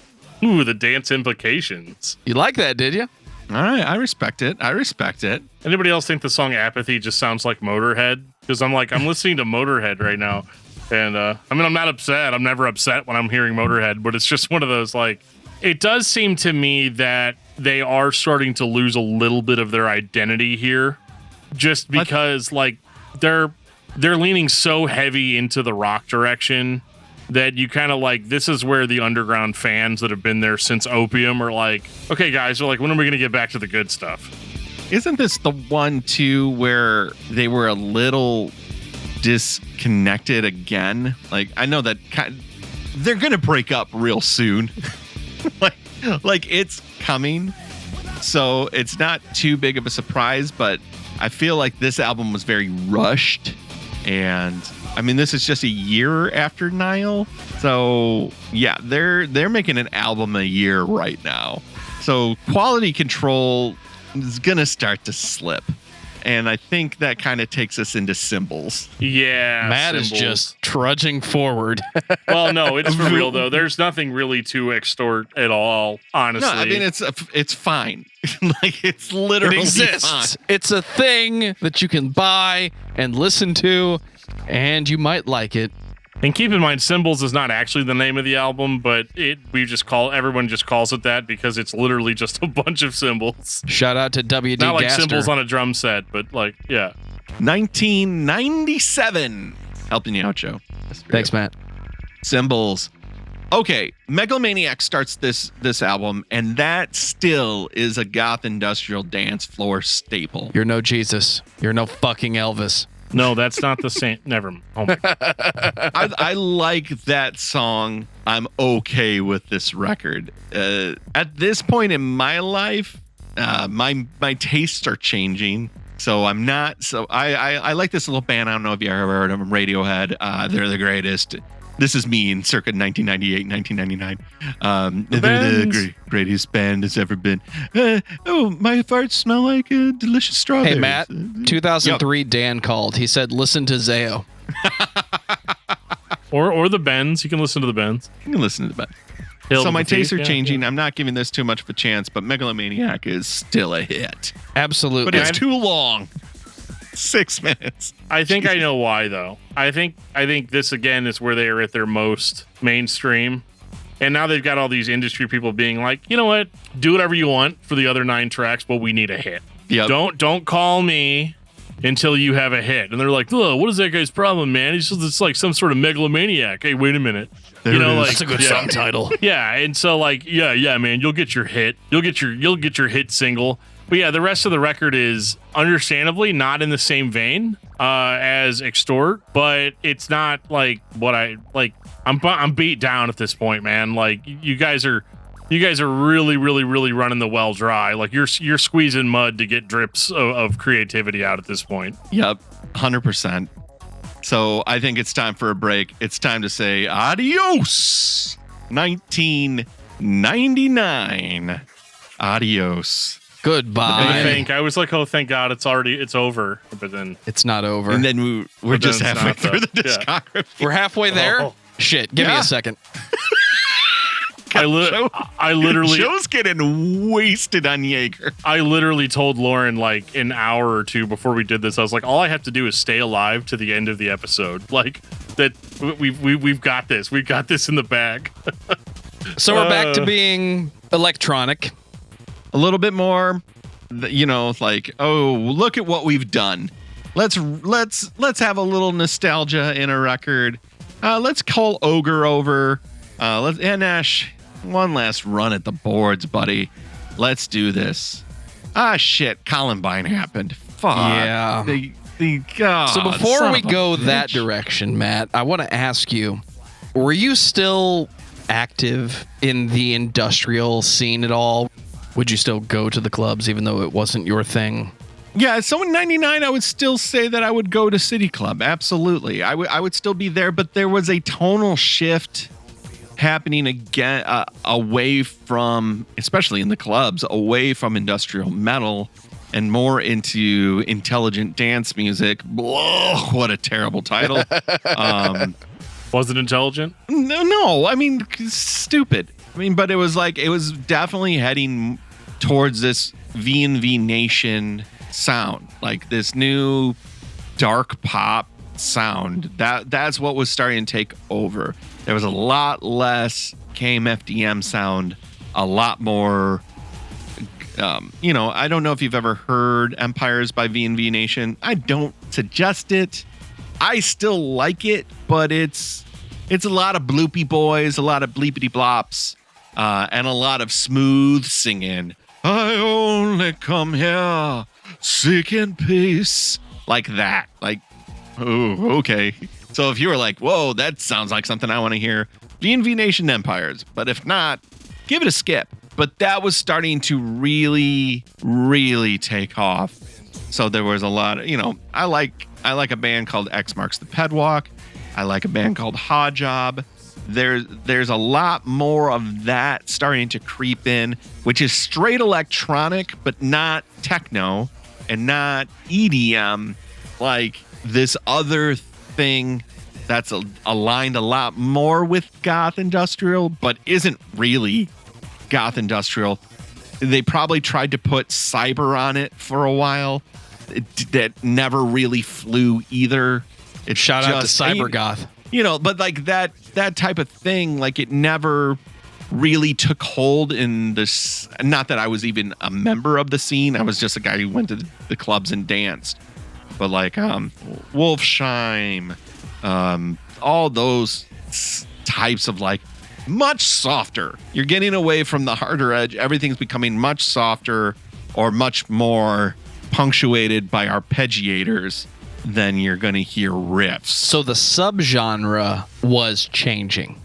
Yes. The people that listened to what they consider to be pure goth industrial were trying to change and keep their underground style underground. Yeah, you were absolutely losing. Like, you would see all the old heads come out on the dance floor if Warlock by Skinny Puppy would get played. Fuck yeah. And then you would watch them leave immediately after when something newer was played. It was like a clear delineation of like, this is new and this is old was starting to happen right here, right at like 1998, 1999. So where does KMFDM fit in with this album? They're old at this point. The sound is old. They aren't new anymore. They're not like, you'll still hear Megalomaniac. You still will hear Drug Against War maybe, but you're probably just going to hear Megalomaniac. You're definitely not hearing Light like you used to, or Godlike, or they've lost countless control of the room, basically. Right. People are in another room now. KMFDM, they are now the Eagles of industrial metal. Fuck. They're just there, and they aren't getting much attention anymore. People that are coming into the club aren't looking to them as their North Star anymore. This is like when Daft Punk won the Grammy and then won the other Grammy and then won the other Grammy. And then a couple of years later, you have people who say, who the fuck is Daft Punk? Right. Yeah. I mean, it makes sense they break up now. They need to break up now. There is nowhere for them to go. It's just weird that they take this break and then 2 years later or 3 years later in 2002 come back with Attack for a nostalgia jaunt. Like, hey, remember KMFDM? Here we are. And it's not even the classic KMFDM either. It's like the Extort era of KMFDM. Like, this is where they get dangerously close to almost sounding like an industrial nu metal band here. I can see that. I can definitely see that because, yeah, you've got Scold with Tim Scold's now in the band.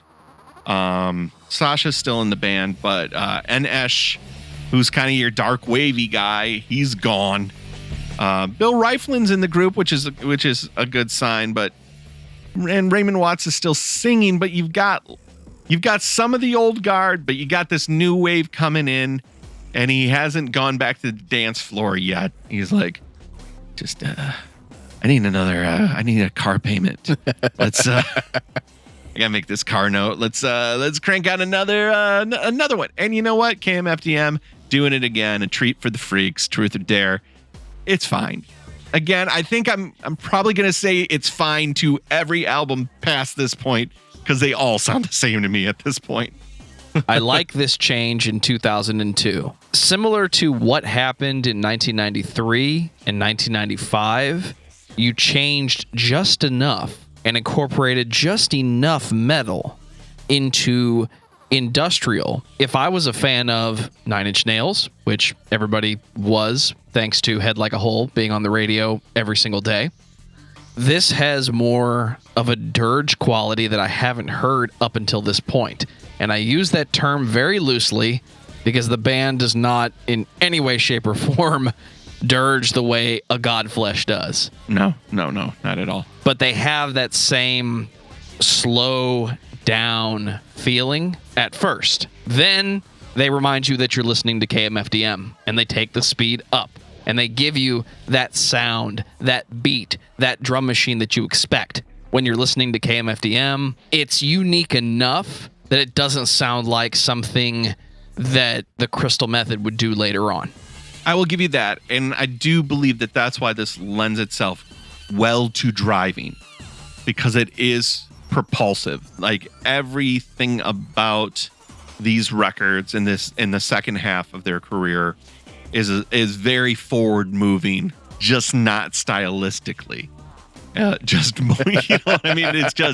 It's much more. The music is about propulsion, but the style is very stuck in itself. But if you like this album, you're going to love the next 10.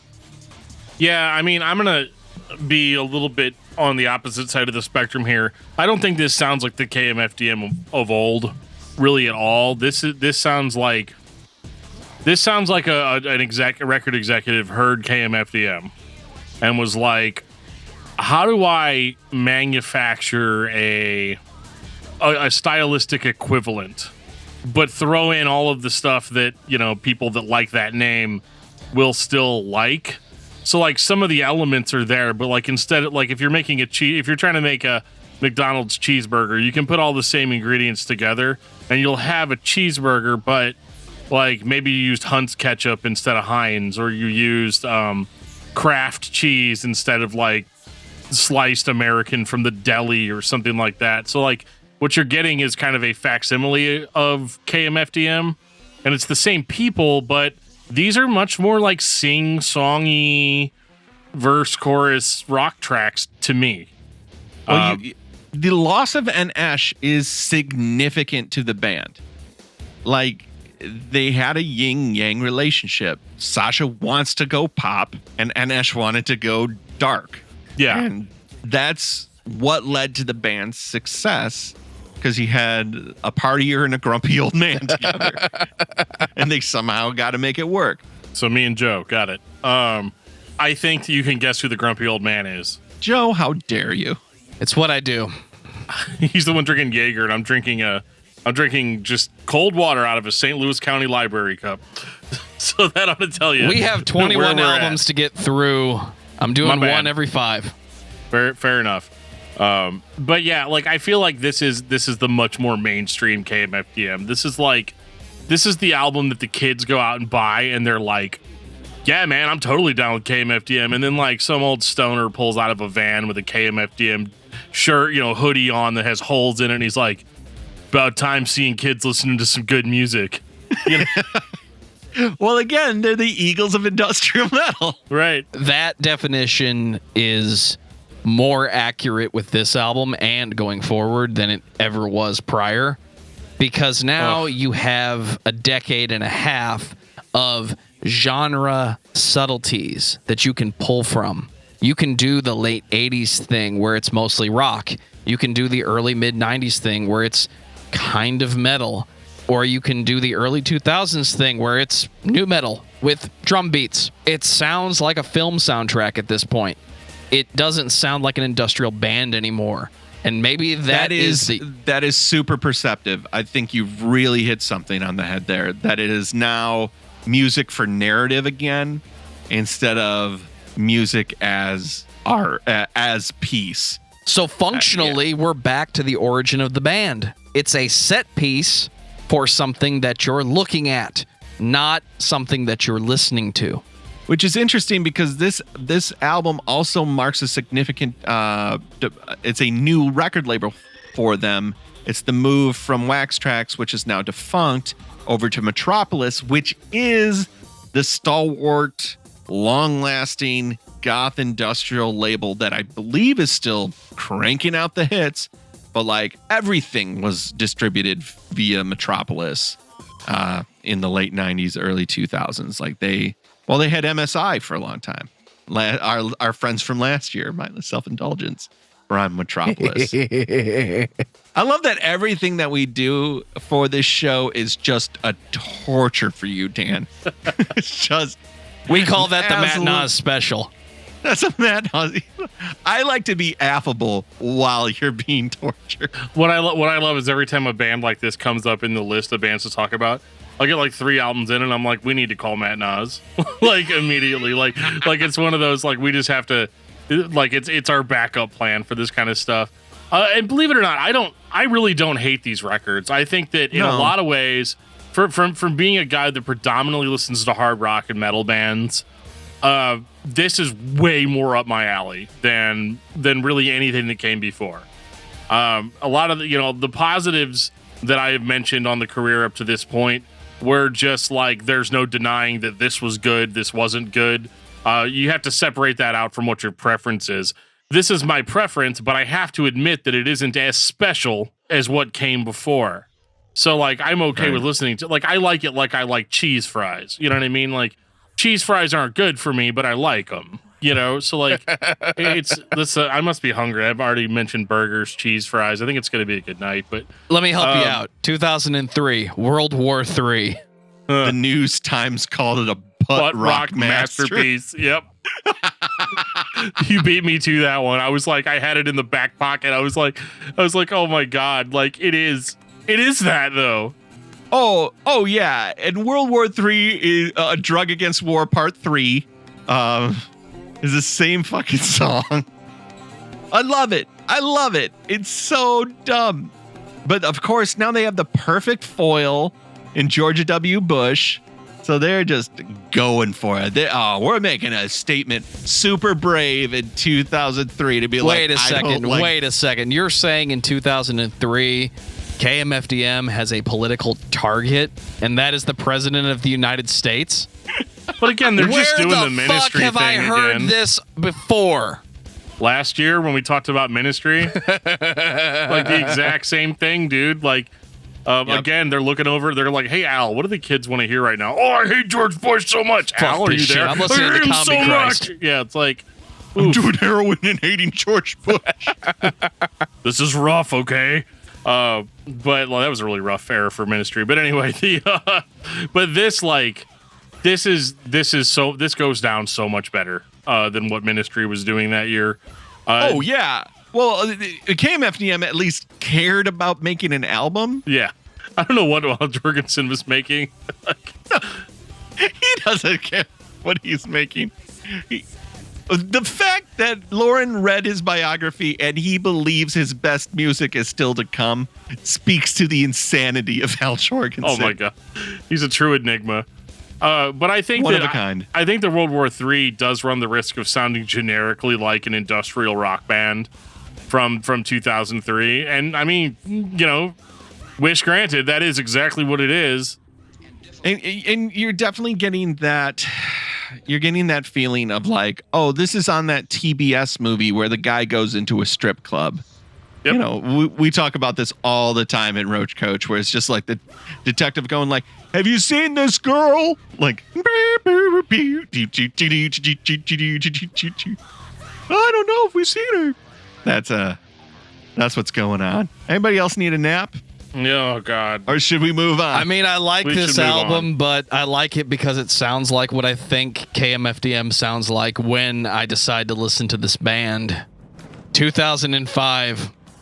How rock. This rock. This is rock. Thank you. They did it.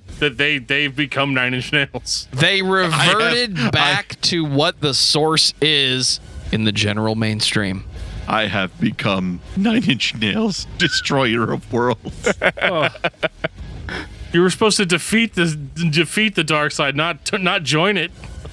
I find your lack of faith disturbing. You remember our album called Money? We were going to name this one Money, but we already had a album out called Money. But I don't think it was that. I think by the time you're in 2005, even they realized that they need to up the electronics, down the trying to be heavy stuff. So like they made smart choices, or they had a guy that was like, "Here's how you make smart choices." Well, read the room. Like they know exactly what people want from them. I will say this. I have met KMFDM. They did an in-store at the record store I worked at in the 2000s. And they know. They spend a lot of time with their fans. They care deeply about their fans. They respond to their fans. So if their fans are just like, where'd the synths go? They're actually going to listen to that, and they're not going to just kowtow, but they're probably going to be like, you know what? I miss the synths too. They're not going to kowtow. They're going to howl rock. Howl rock. They're going to howl rock. Hey, Dan, you know what I haven't heard in a while? That micro chord. Can we plug that thing in and just hit a low C? No, because we made the mistake of putting keyboard in our albums, and oh my God, you can't have a hardcore record with keyboards. And then Under Oath went on to sell like how many million records? But I digress. But yeah, so this is mainstream. This is I feel like this entire run of records is, all right, guys, we did the underground industrial thing. We've been through it. Let's try to do this thing for real. Let's make like a real run for it. Like to be a real band, like and be marketed, because I remember at this time, I would have gotten out of high school, I guess probably a year before this. So I graduated in 2004.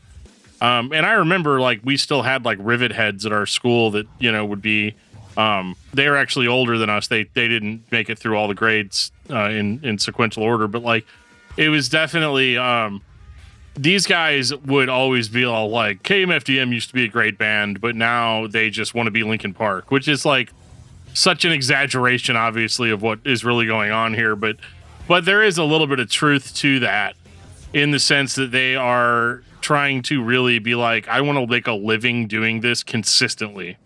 Like they had popular moments before, but they just never really reached that. So yeah. I think in that regard, I think that they're killing it.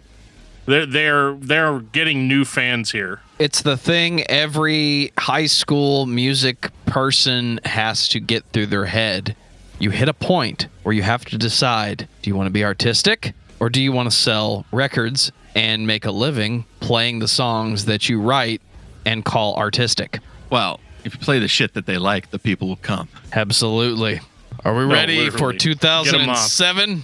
Yeah, good luck pronouncing this one. I can't wait. Without Form and Void. Sorry, Tohu Va Bohu. I do my research. Cool. Tohu Va Bohu. And it's their 15th studio album. Oh, Jesus Christ. We have 6 left. Oh. And guess what? This one sounds like How Rock. Yeah. I listened to this one today in the car because I was like, I don't know if I listened to this one yet.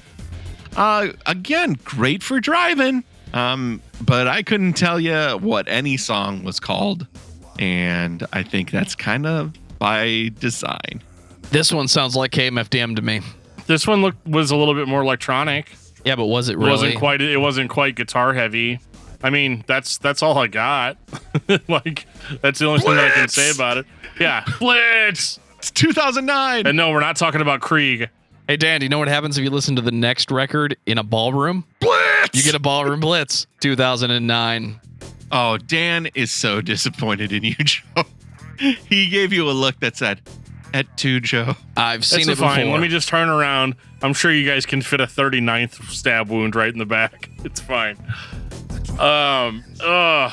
Man. So here's what I noticed guys. when I was listening to this record. It sounds like the late 90s underground industrial bands that were just kind of doing the same thing that they had been listening to for the past 15 years. No, it's not new. No, it's not unique. And it definitely hasn't been unique for at least the last 3 albums. But it's 2007. This is when metalcore was a thing.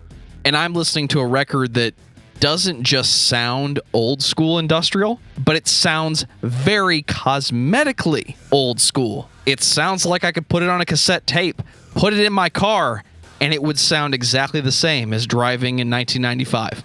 If you're a fan of this style, that's really fucking cool. You're not wrong. You are absolutely not wrong. And as I said before, at this point, they had to care so much about their fans and providing.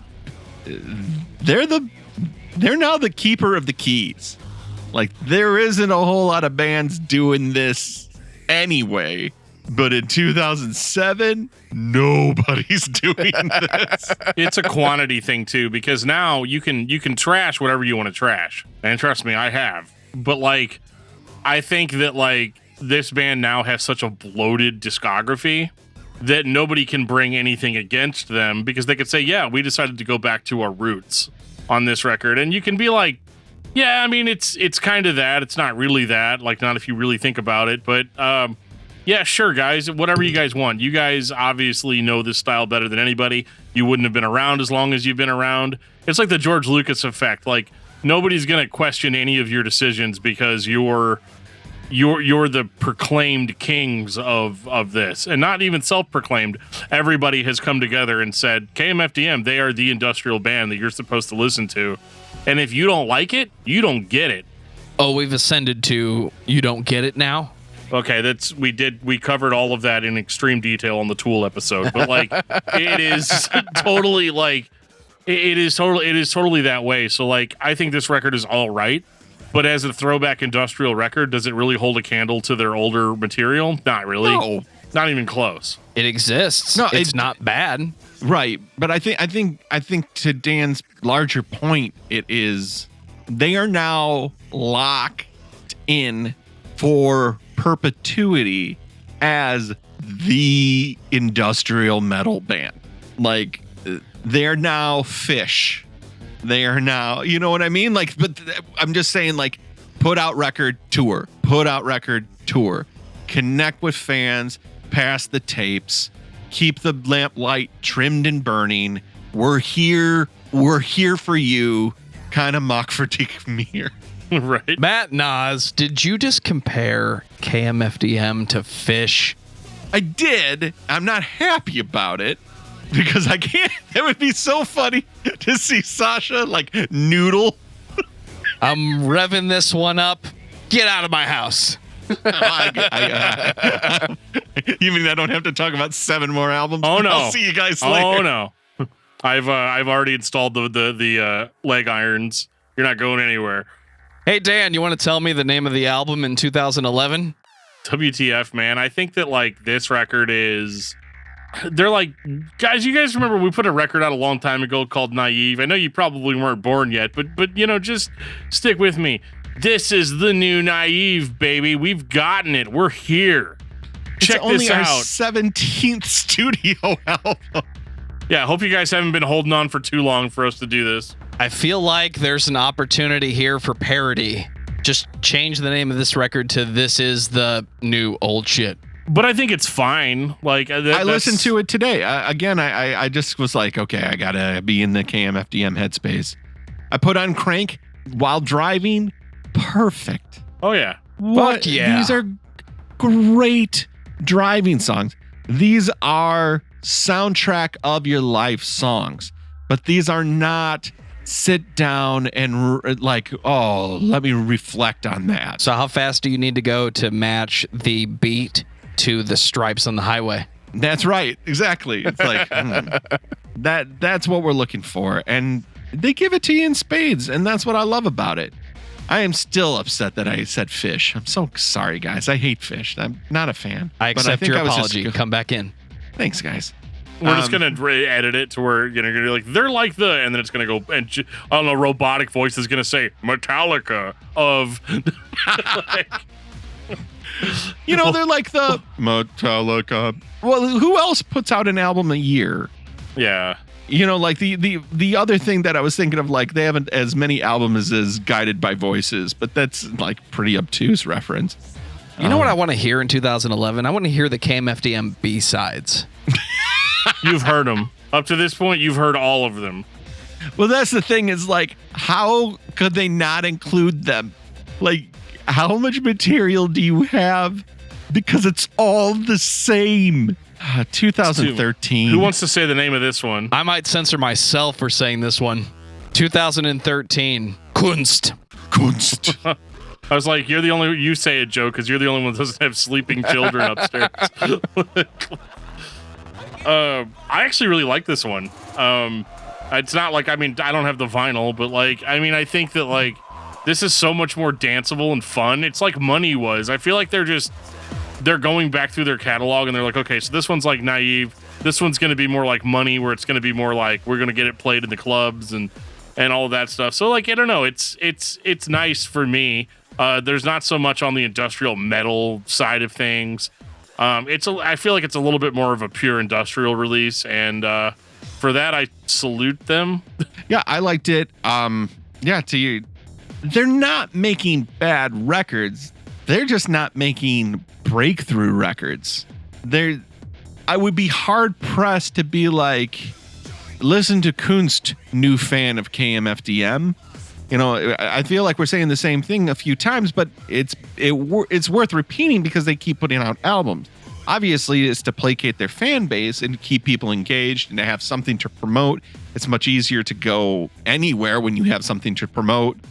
You know, they're doing it. They're making a living as a band, which is the hardest thing in the world to do. And if this is 2013 and you are a 16-year-old kid who's never listened to industrial before, you're not just hearing KMFDM. You're definitely not hearing only Nine Inch Nails. You're hearing all of the underground, intense dance music, especially if you're from the other side of the world. This record, to me, I get the same feeling I get when I listen to Combi Christ. And I don't listen to that band because I think they're amazing.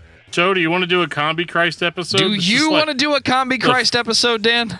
Absolutely not. This is my rifle. It is my life. 8 minutes later. All right. It's all right. Your time will come. I think that they are being a little bit more themselves here, though. They're a little bit more dialed into what they originally started doing creatively in the beginning, and they're not so much trying to go after the alt metal crowd and all of that. I think they're putting out electronic, pure industrial albums. There's just so many of them, man. I'm just like, how many bands do you know? They're like, okay, we've had this career. Now this career's over. Now we're going to start this career again. And now this one's over. And now here we are again, starting another career.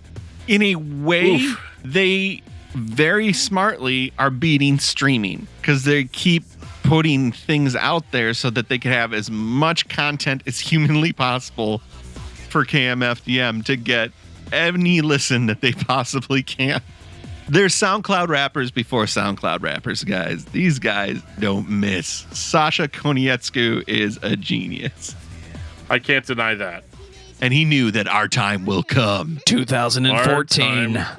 Woo! I hate to tell it to you guys, but your time kind of came and went, man, like 15 years ago. I hate to be the first one to break this to you, but like it's gone. I mean, I appreciate you guys are holding out and fighting the good fight and all that, but like at this point, man, I guess at this point I would just be like, if we ever get to 1,000 episodes of discography discussion, I want someone to suffocate me with a pillow. Like, you know, because like I will have done the greatest thing that I would have done probably 800 episodes prior to that. I'm just going to write that down. And I feel now. like it's kind of like this. It's kind of like this where it's like, I appreciate that you guys are doing music, but like I don't really. I'm just saying I appreciate it because that's the nice thing to say.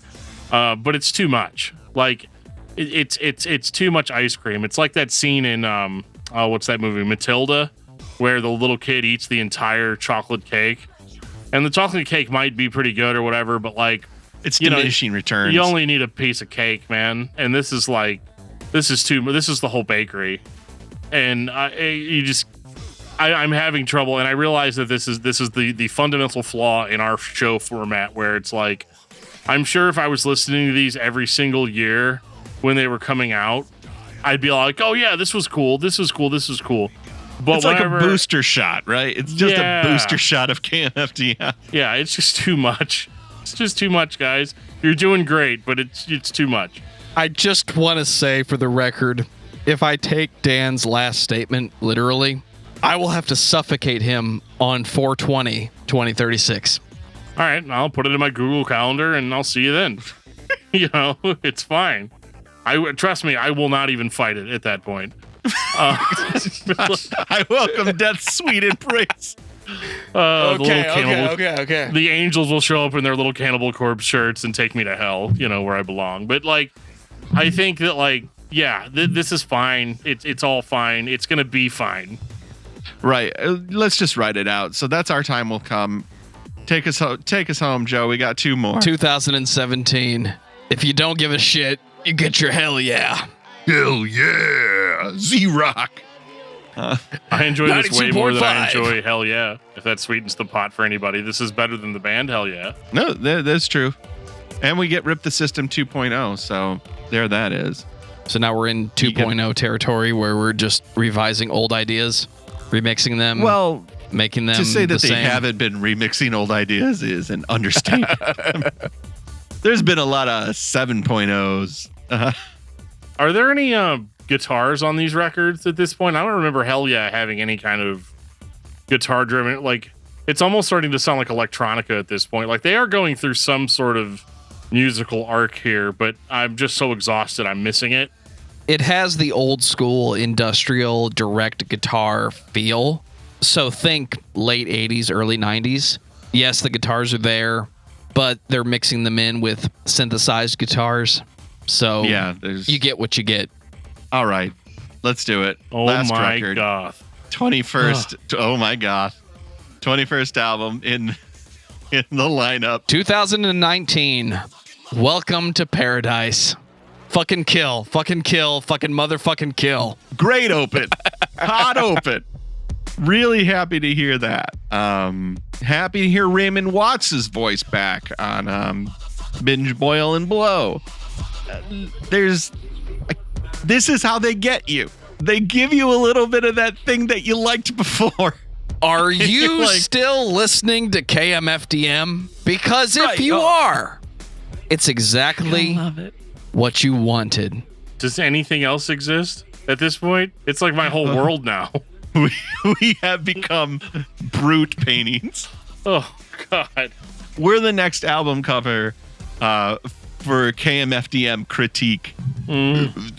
Just crush the people who review music. They don't understand, and only the fans do.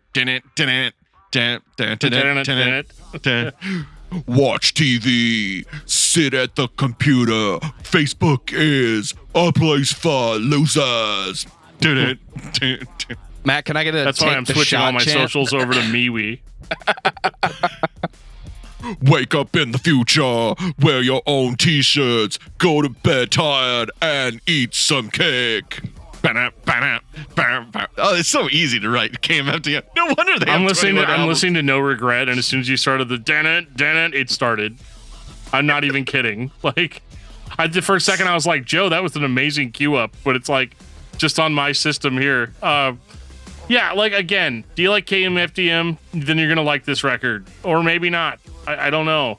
I think it's fine. It's a good record in 2019 for KMFDM, and there's really not a whole lot else I can say about it. There's nothing new here. If you've only heard old stuff, you're good. They're not gonna reinvent the wheel here. And I will say my politically correct statement in that it doesn't have to be that. They absolutely are doing exactly what we do every single day. We go to work, and what do? The same thing we did yesterday, over and over and over and over and over again. So They're not upsetting anybody.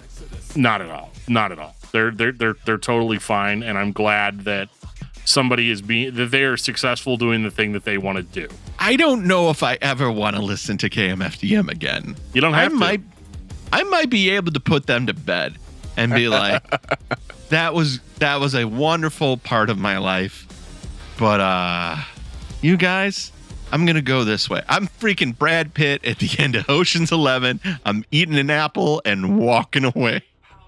Don't need to hang out by this fountain with you guys anymore. Oh God.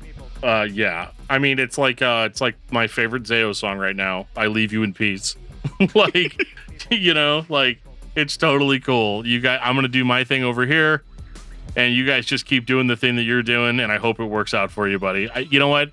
And in about 5 years, I'm gonna be feeling nostalgic, and I might even buy a hoodie because I drive a creepy van, and my KMFDM hoodie is worn out with holes in it. So, full circle.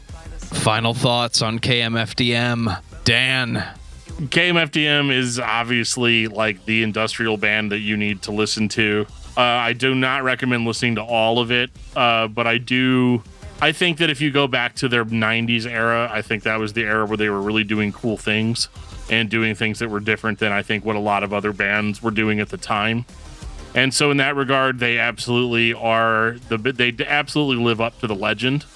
But I do think that just like any other human beings, you can't deliver on that level forever, and you don't have to. It's like a baseball player. You know, you don't want to see your favorite baseball player become 90 years old and just completely be terrible. And I do worry sometimes that they're falling into that. But at the same time, like these last 5 or 6 albums, as much of a slog as they might have been for us to get through, were not terrible. They were fine. Like this band actually really didn't have a record where we were like, oh God, what are they doing here? So no, absolutely not. In that regard, it's a success. So that's my final thought. It was a success. Matt, what about you?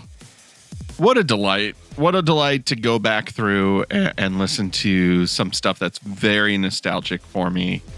And all in all, it was a good experience, but all in all, it was a repetitive experience. I think, Dan, you nailed it. Once they broke out of the 90s, the innovation was kind of like, that's what we did. And the last 10 to 20 years has been a lot of like reinventing the thing that they're known for, and bless them for it because they've kept the torch lit. What would be fun is to hear bands or artists who have been influenced by KMFDM doing their take on this music again, because I'm sure it's out there, but it's very hard to find at this point. But yeah, 21 records is a lot. It's just a lot of output. But for an art rock band from Deutschland, I mean, what else would you expect? It's a lot of pleasure and a lot of pain. When we started this podcast, I believed we could do more than 200 episodes, but I never believed we would get here, and I did not believe that we would have the feedback and the fans that we have. So I want to say thank you, first of all, because every time you download an episode of this podcast, that makes it worth it. KMFDM is not the episode 200 you wanted, but it is the episode 200 that you deserve. It falls in Industrial December. It's a big name in the world of industrial. There is a reason for that. I've listened to KMFDM. I think everyone has listened to KMFDM. But I don't think KMFDM is the standard when it comes to industrial metal or industrial rock. But like Matt said, they keep the torch lit. And for the past 20 years, they remind everybody what the sound is. Just a little bit of rock, just a little bit of metal, but all darkness, all atmosphere. If you're a fan of industrial metal, you are a fan of KMFDM. I'm not talking to you. I'm talking to everybody else that listens to nothing but death, grind, and everything in between, and tries to make their week the most intense, the most brutal that they can possibly imagine. And in some cases, what they can't imagine. You need to take a break. You need to calm down just a little bit. And unless your name is Discuss Metal Dan, you need to dance a little bit. So listen to KMFDM. You're going to have a good time, and you're going to enjoy the break from whatever you're listening to this week. Unfortunately, it's all going to run together eventually. That's okay too, because 2020 has been a bad year. But this is the year you can listen to KMFDM and not really care what song it is. You're going to have a good experience, and you're going to have a good time. And that is ironic considering the band is giving you such a dark atmosphere to enjoy. Dan, what's your album of the week? My album of the week is a no contest, Human by Death. This is just so the polar opposite of what we've been talking about all night, and it's absolutely the palate cleanser that I needed to get through it. And so yeah, I appreciate Chuck Schuldiner and the boys giving me a nice progressive melodic death metal record to balance out all the beeps and boops and get them out of my head. Matt, what about you? I really have been enjoying Lament, the new Touché Amoré record, and produced by the angel Ross Robinson. Really fucking, it's great. It's just really great. And on vinyl, Coltrane Ballads. Acoustic Sounds has just started. Acoustic Sounds is out of Salinas, Kansas. Is connected to Quality Record Pressings, and they are redoing some Verve jazz. And Coltrane did ballads, and it is the antithesis of KMFDM. It's super chill, and if you don't like jazz, you'll probably like this record anyway, because it feels like an exhale. Like you put it on and you're like, and it's really cool. But yeah, that Touché Amoré record is so good. I just love it. Yeah, I just popped it up on my Spotify. Yeah, I dig it. I really, it totally makes sense why Ross Robinson produced it. It is so hard on your sleeve, everything that you got in you out type of record. But at the same time, it's on Epitaph, so it's going to be catchy and melodic a lot more than it's going to be inaccessible and painful. Gentlemen, if you say Godsmack, I swear to God. I'm not the one who's so bold. we'll get to that. Is that episode 300? I'm thinking about it. The Godsmack. I gotta go. Gotta go. Yeah. For me, it's Ministry, Psalm 69. Beautiful. My friends at the Roach Koach decided to feature Ministry this week, and that reminded me that KMFDM, despite their notoriety, is not the name in industrial metal. So I put on a copy of Psalm 69, and it's been a fucking good week, guys. Episode 200. Dan, did you ever think we were going to do this 200 times? I mean, to be honest, not really. I thought we'd get 50 episodes in like everybody else and just pit her out. And so this is where I'm going to get like a little sappy or whatever because it's episode 200. But like, honestly, like I really would not be doing this if it wasn't for the people that have reached out to us, that have emailed us, that have, sent us DMs, sent us all this stuff about how much they love the show and how much, requesting us to talk about bands. And, because I mean, I'm probably a huge fan of maybe like 20 bands total, like in my life. And so once I would have run out of those bands, that would have been about it, and so it's kind of cool getting these homework assignments, from you guys, like, hey, you should check this band out, you should check that out.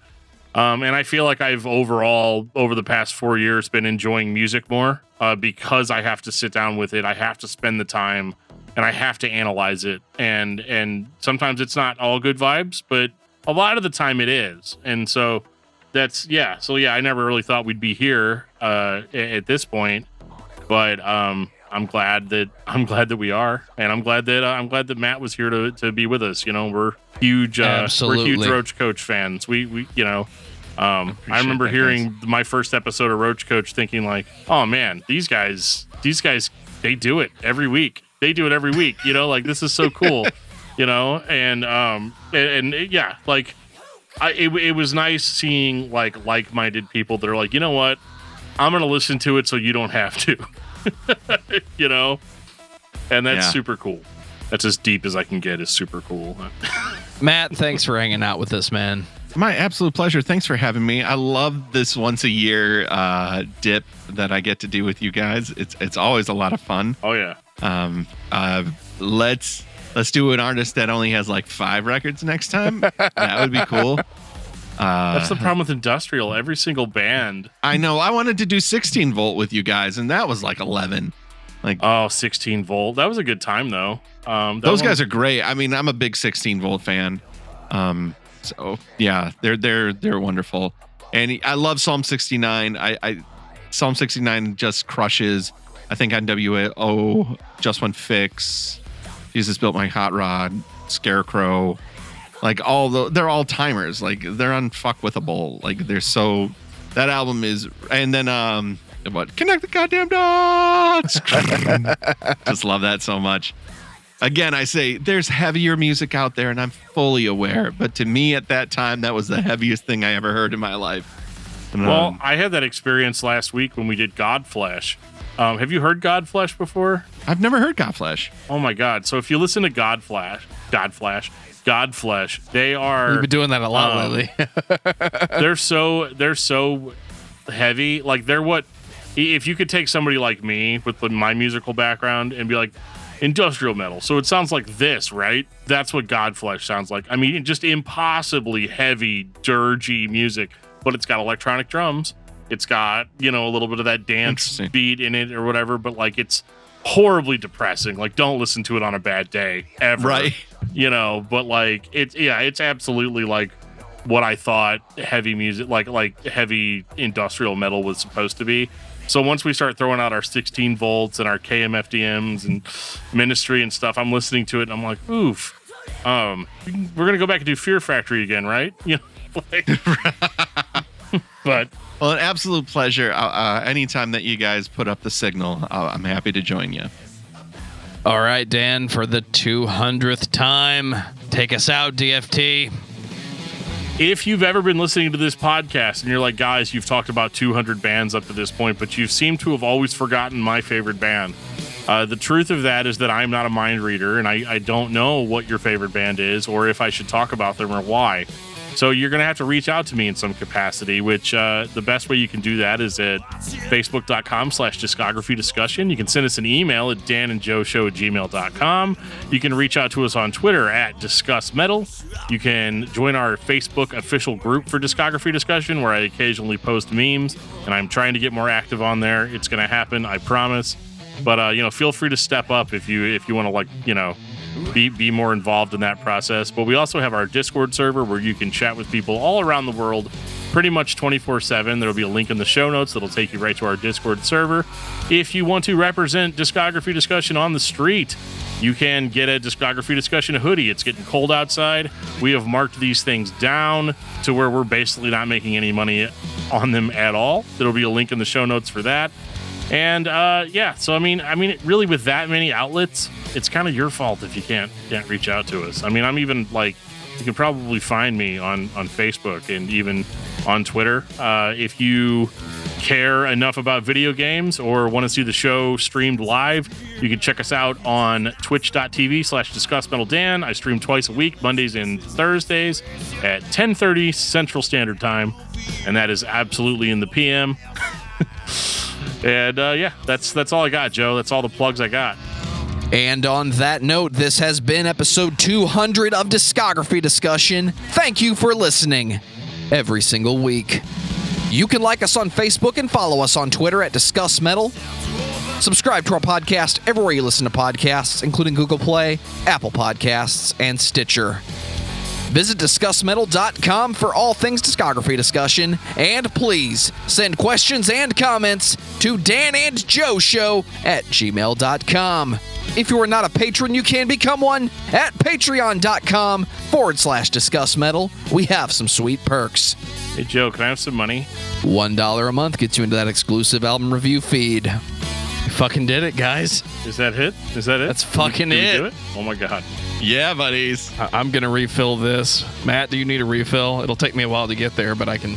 We'll just drive you up a refill in about 7 hours. Hey, yeah, but just top me off, bro. Boys.